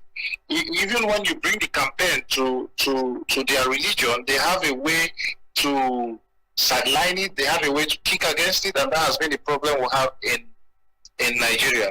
But however, United Nations have raised a conduct on it in most of these countries, and they have started fixing it, that anybody who goes through FGM should be sentenced 14 years imprisonment. I mean, anybody who practices a child, because what FGM really means is that at the time you practice FGM on a girl child, on a child, you are taking the child's innocence, because the child did not have, at the time, do not have a right to say, I want this or I don't want this, right? Yes. Good. So you have decided at that time, you did not give the child an option to choose. Okay, so possibly what it means then is that female genital mutilation is child abuse. That's what it means. So now, in most countries, they have accepted the rule of law that whoever practices it will be sentenced 14 years imprisonment. So if most of these churches can take most of the churches, most of the mosques, religious leaders generally, can decide to invoke most of these positions of the United Nations, then government offices too, the government, the NGOs, private NGOs owned by government can take up these things and be sure to make it a strong pattern. I'm sure it will help to eradicate female genital mutilation. Still on the punishment. I like to call it punishment because these people are outrightly, destroying lives. And I'm sure in the process of, these mutilations, people die. Most of these girls die. Now, you've already mentioned that the law now allows 14 years in prison for persons who have been captured. In the past years, I don't know when this law was or when this came to be, this prosecution, but in the last years, how effective do you think this has been to put these perpetrators behind bars? The good thing is that many NGOs are coming up now to join the campaign against female genital mutilation, and before now it was not this wild. People didn't even know much about it. People felt it was a right thing to do. People felt it was, these days you tend to even see that most patients who, I know a couple of persons who went back to see the midwife that practiced FGM on them. After many days they have gone up. Okay? Because female genital mutilation is internationally recognized as violation of human rights yes, of girls and women. Did you get that? Yes. Okay, so it is highly recognized, and in as much as it is recognized internationally, enforcement of most of these laws has started in most countries, and some of the countries where the law now stands at. Nigeria is not exceptional. Nigeria is involved. The law is here, but you know that most persons are still ignorant about what the law says about it. And now, the female genital mutilation is now is no more the way it used to be. However, statistically, over 5 million girls are being mutilated in Africa every day. Every day? It is crazy. Every day, yeah, over 5 statistically. So it is crazy to say that even while you are speaking to me from your studio right now, there in your backyard, FGM is happening already. You see, so it is to say, yeah, it is safe to say. So we need to, now, when I started this conversation, I said something. I said, in today's FGM, it is not just about the girl child. Now, everybody is involved. Now, what do I mean about that? If for any reason I don't care about FGM, or if for any reason I don't join the campaign, or I don't speak about it, I don't do anything about it, tomorrow I am not even sure of who I am going to get married to, right? Yes. Tomorrow I'm not even sure of who my children are going to get married to. Now, I might end up marrying someone who may never be fertile, or who have been destroyed as a result of female genital mutilation, or someone whose life was taken away from her and whose innocence was taken away from her at a time where she could not have made a choice for herself. So you see, it is not just the girl child's fight now. It is the fight of you, it is the fight of myself, it is the fight of everybody around, to say no to female genital mutilation. Now, let's talk about the sensitization. Many people believe that if a lady is mutilated, then she would possibly have a drive for sex. She will likely never be satisfied. That's like one ideology behind this. And somehow, many of these ladies... like have satisfaction sexually. She's always wanting to have sex. That's like one ideology behind it that many people would have. And somehow most of the victims of this very practice have refused to come out or even let their partners know because they're afraid of the stigmatization. And mind you, I want to believe, I may be wrong, but I stand to be corrected. There may be a possibility that there are some people that have gone through this mutilation that may not really have most of these side effects and they're almost fine. But the fear and shame of stigmatization and the different notions that will be attached to them make them not to come out and speak or discourage people about the harmfulness and the dangers of mutilation. How can we manage this? How can people be sensitized for even the victims to come out to speak, to discourage mothers from practicing this on their children? Okay, first of all, I want to bring to your notice that out of 100 divorces that happens in the world, 60% of it are as a result of female genital mutilation. Now, when I say statistically, I'm trying to tell you that most of these statistics are 100% true because it has been live collations of results. Now, reasons being that no man out there would want to get married to a wood, someone who is not sexually aroused, and those are one of the good side effects of FGM. In fact, it is only 1 out of 10 or 2 out of 10 that went through female genital mutilations that still have good urge for sex and that still have good projections of sexual hormones. Okay, still. So you see. Sorry. Yes. So you see, talking about stigmatization. That is why the campaign needs to continue, and that is why the campaign needs to go far beyond what it is now.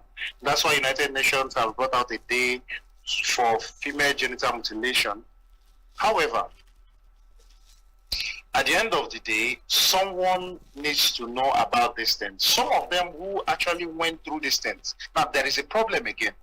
Most persons who went through female genital mutilation are not even aware of what was done to them.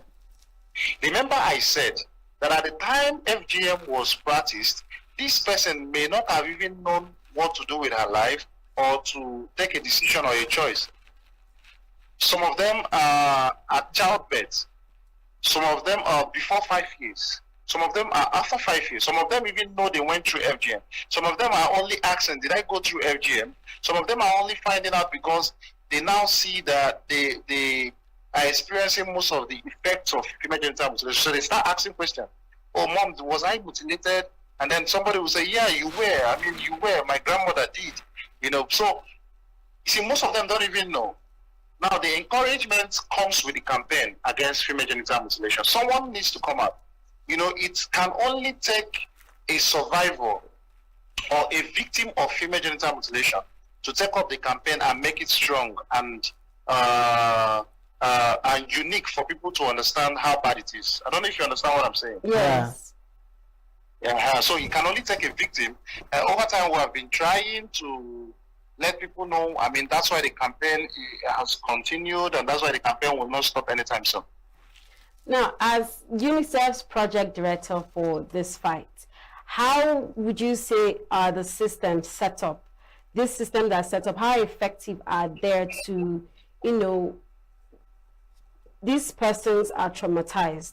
These persons are living with fear, right? My emphasis is on the trauma.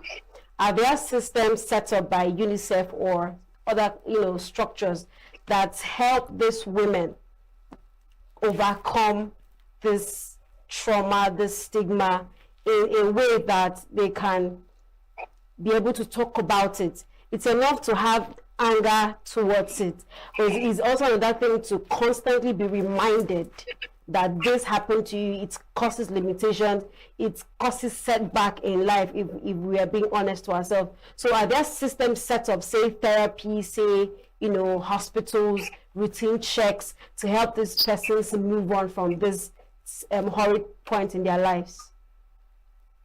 Yeah, there is. In fact, presently now, UNICEF is taking a free time to take care of victims who ABM must have caused cancer to, where they're taking care of them and they're treating them free. We started that last year with Ghana because the project is for West Africa. Okay. So I'm directing the project for all West African countries. So we started it last year with Ghana. There is, as much as somebody is ready to speak up and say, oh, I'm a victim to female genital mutilation, this is what I'm going through. Yeah, we'll take it up from there. And also for those who have been, of course, a whole lot of these things will always end up with a whole lot of damage with psychology, right? Yeah. The person's psychology, the person's mental health, and all of that. There have been possible ways to keep the person in check, advise and follow up, and if possible, get a therapist. All right, let's move over from FGM to cancer conversation. Today is World Cancer Day. We're still taking a cue from this FGM.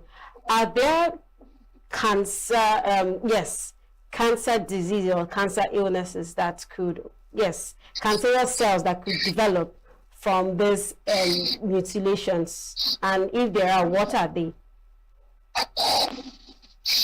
Can I get that again?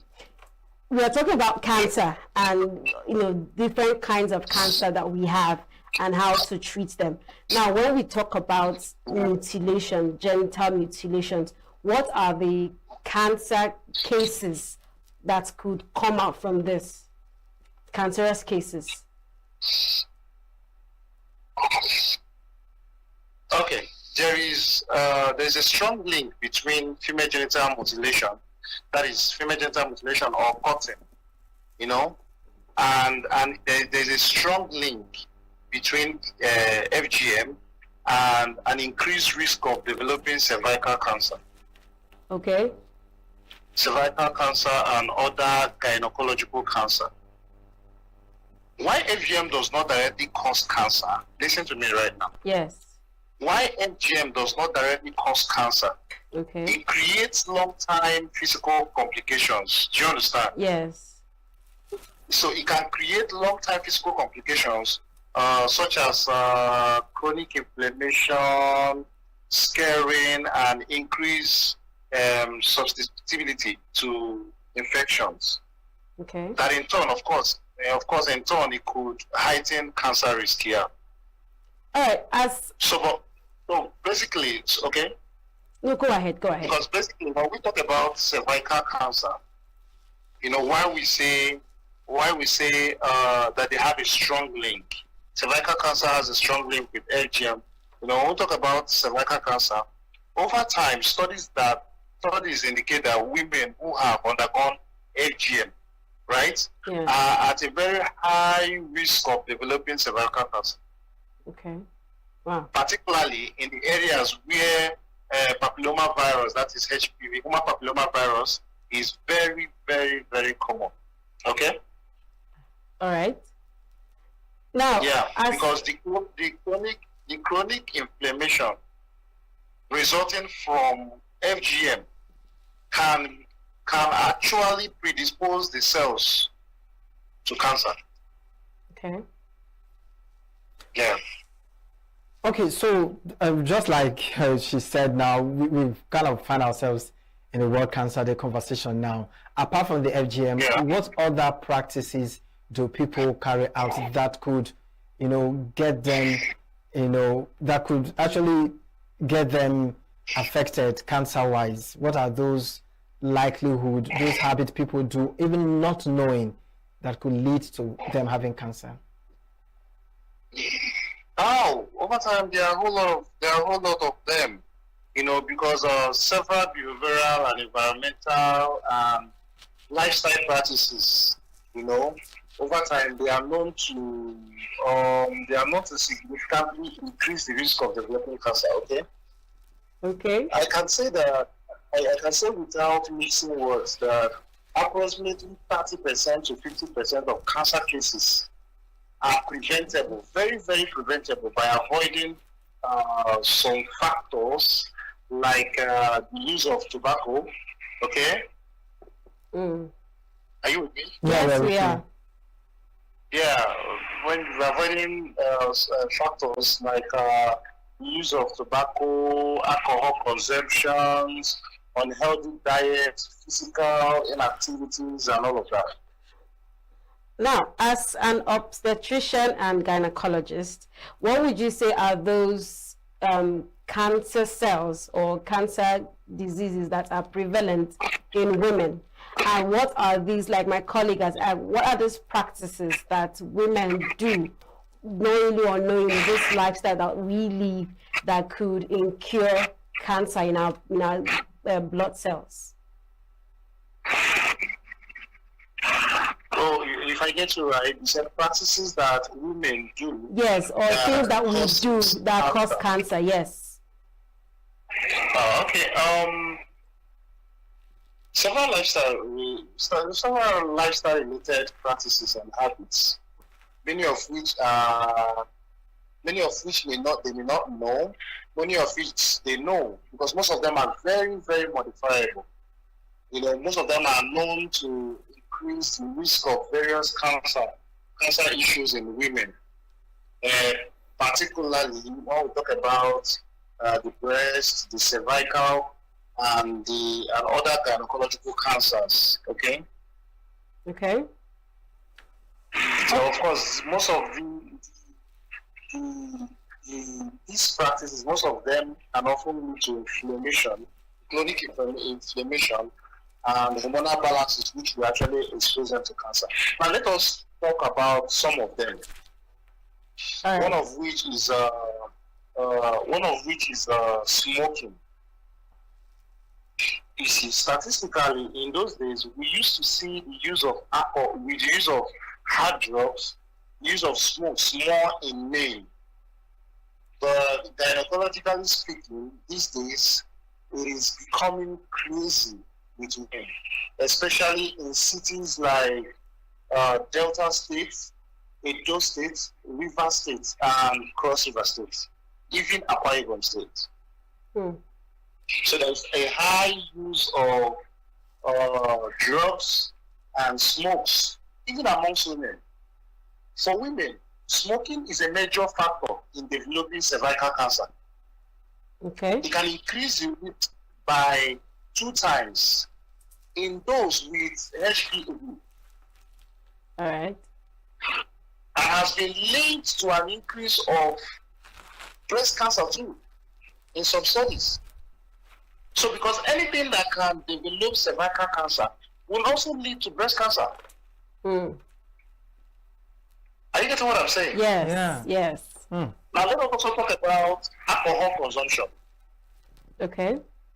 Women who get much involved with alcohol will actually increase the risk of breast, liver, colorectal, and esophageal cancer.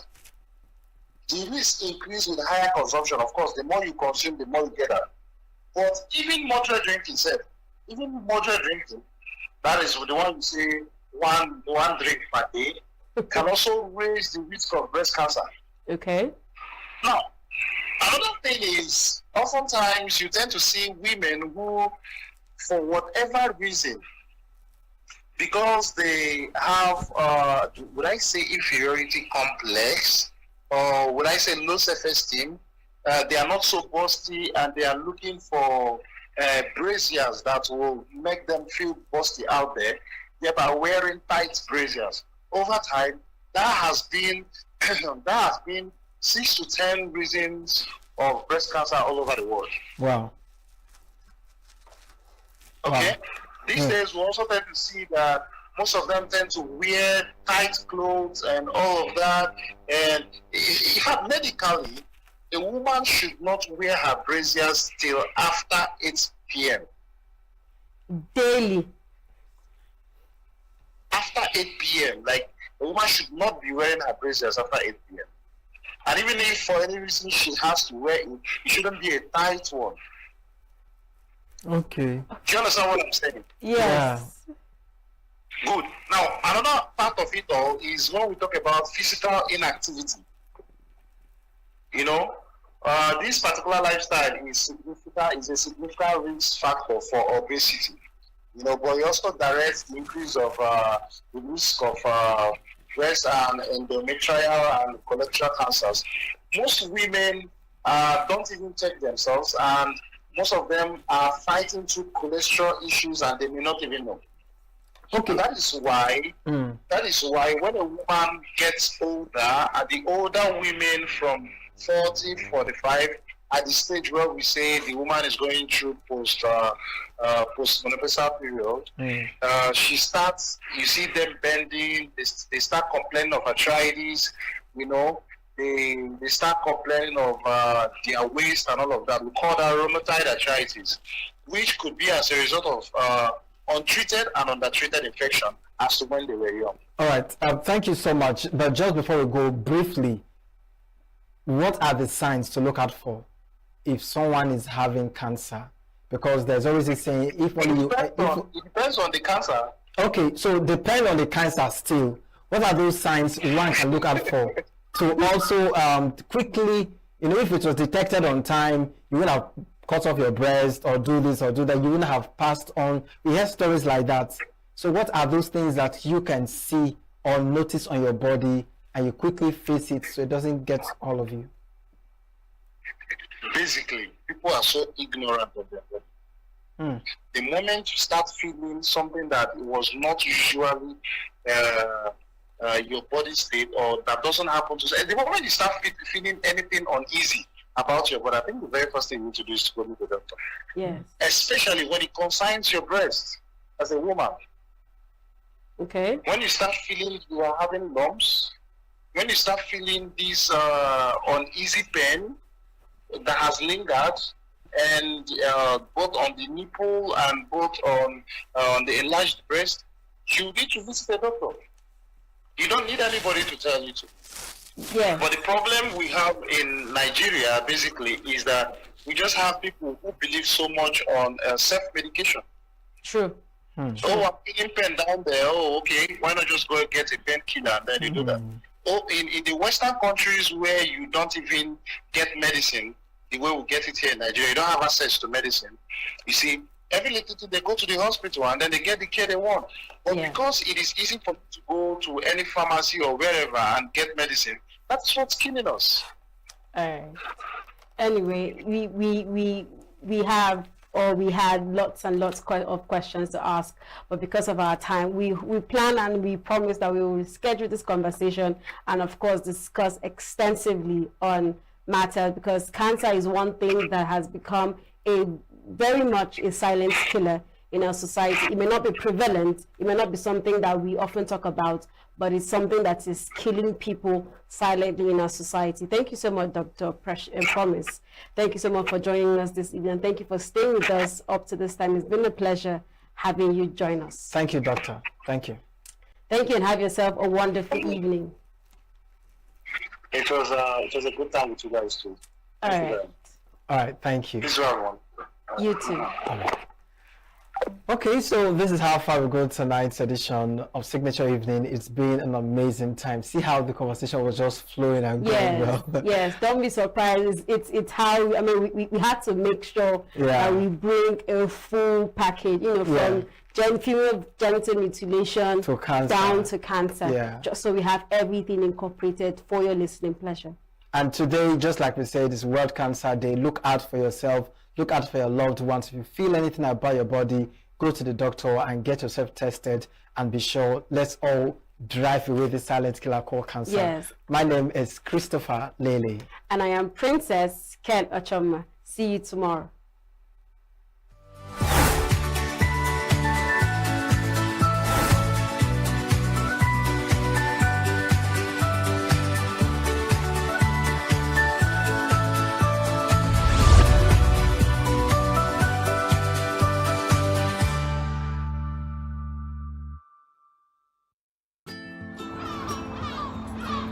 bright and early as the day breaks, as the newspaper headlines trail the stories that shape the day. We at Signature TV trail the headlines that trail the day. We interrogate the headlines. We analyze the stories that make the headlines. Why is overrated, and they even overrated themselves, and when you go see it, they are insensitive of some Nigerian children who have never had what they call CBT. With passion and emotion, we drive the conversation to change a narrative. Let nobody be deceived by Nigerian high level of performing in agriculture export. We are still where we are. Newspaper review on Signature TV every morning on Signature Morning weekdays and Signature New Day weekends. Newspaper review on Signature TV. We do not just review the headlines, we make the headlines relevant to our daily lives.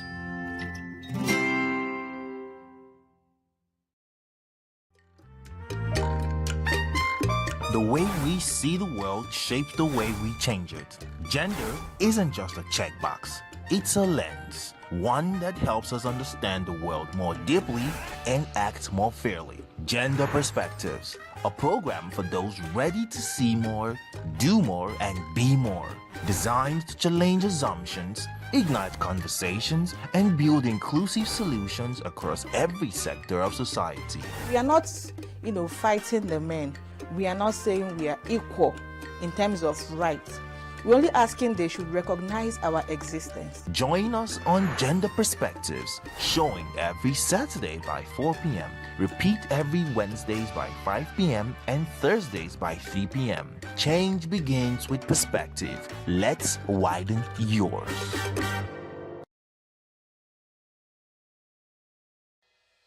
Health is more than a diagnosis. It's your lifestyle, your choices, and your future. Join us on Inside Health, your weekly deep dive into the stories, science, and solutions shaping your well-being. From expert interviews to real-life journeys of healing and hope, we cover it all. One of the complications of cancer management or treatment is they have some of them at one point in time, you see them having anemia. Okay, so you see them at times being transfused. But at the same time, you come in with a diet. Nutrition, mental health, innovations in medicine, fitness, and everyday wellness. Whether you're managing a condition, staying informed, or just living your best life, Inside Health is your trusted guide. I'm Chigichi Agorum, and I'll be with you every week on Inside Health, only on Signature TV.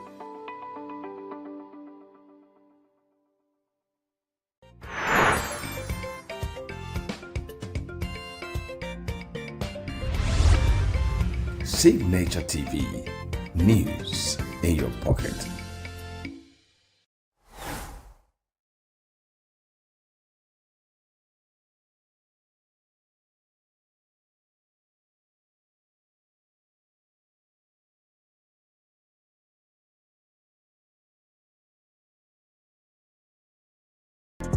Get plugged into the heartbeat of entertainment on The Hub, your ultimate show on e-vibes. From trending stories and social media drama to top charting music, must-watch movies and exciting moments from the world of arts, we've got it all. Join us for unmissable conversations with your favorite entertainment personalities, plus fun segments every week. So I should try harder. So Okay, I don't know that one. Outfit of the day. Oh, I don't do that. That's some Gen Z stuff. Oh, now you say it's a Gen Z stuff. It's everything you love about entertainment, served fresh every week at 1 p.m. with weekend repeats just in case you missed it. The Hub's on e-vibes, where the vibes never stop. Only on Signature TV.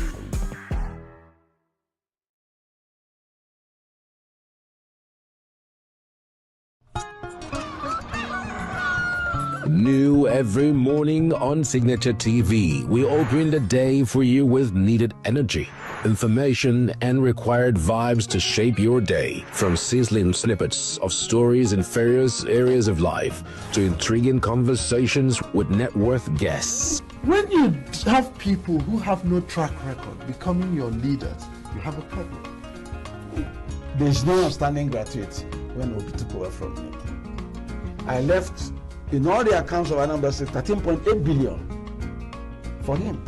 Your day cannot be complete without Signature Morning on weekdays and Signature New Day on weekends. There is no better way to start your day except Signature Morning and Signature New Day every day on Signature TV.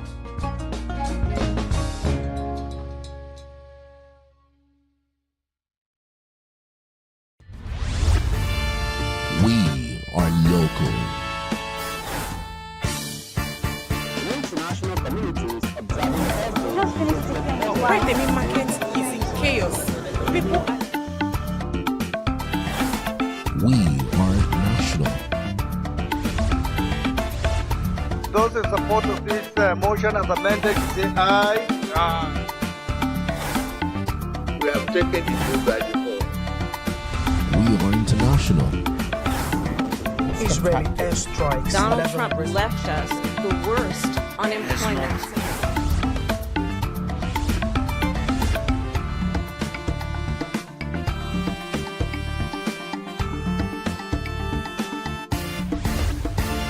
Signature TV, news in your pocket.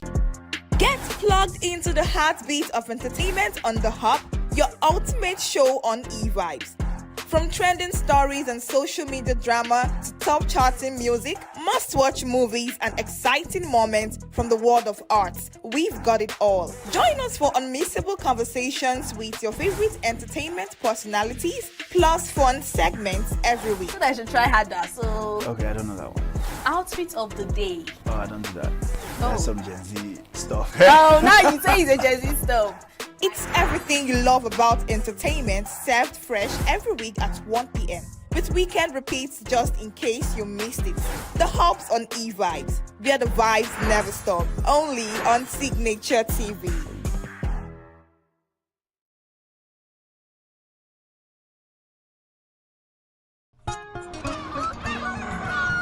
New every morning on Signature TV. We open the day for you with needed energy, information, and required vibes to shape your day. From sizzling snippets of stories in various areas of life to intriguing conversations with net worth guests. When you have people who have no track record becoming your leaders, you have a problem.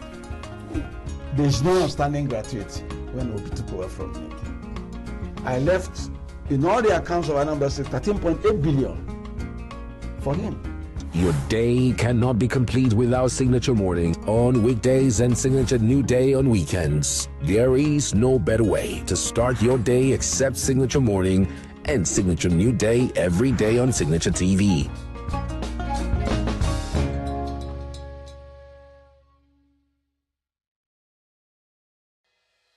Health is more than a diagnosis. It's your lifestyle, your choices, and your future. Join us on Inside Health, your weekly deep dive into the stories, science, and solutions shaping your well-being. From expert interviews to real-life journeys of healing and hope, we cover it all. One of the complications of cancer management or treatment is they have some of them, at one point in time, you see them having anemia. Okay, so you see them at times being transfused. But at the same time, you come in with a diet. Nutrition, mental health, innovations in medicine, fitness, and everyday wellness. Whether you're managing a condition, stay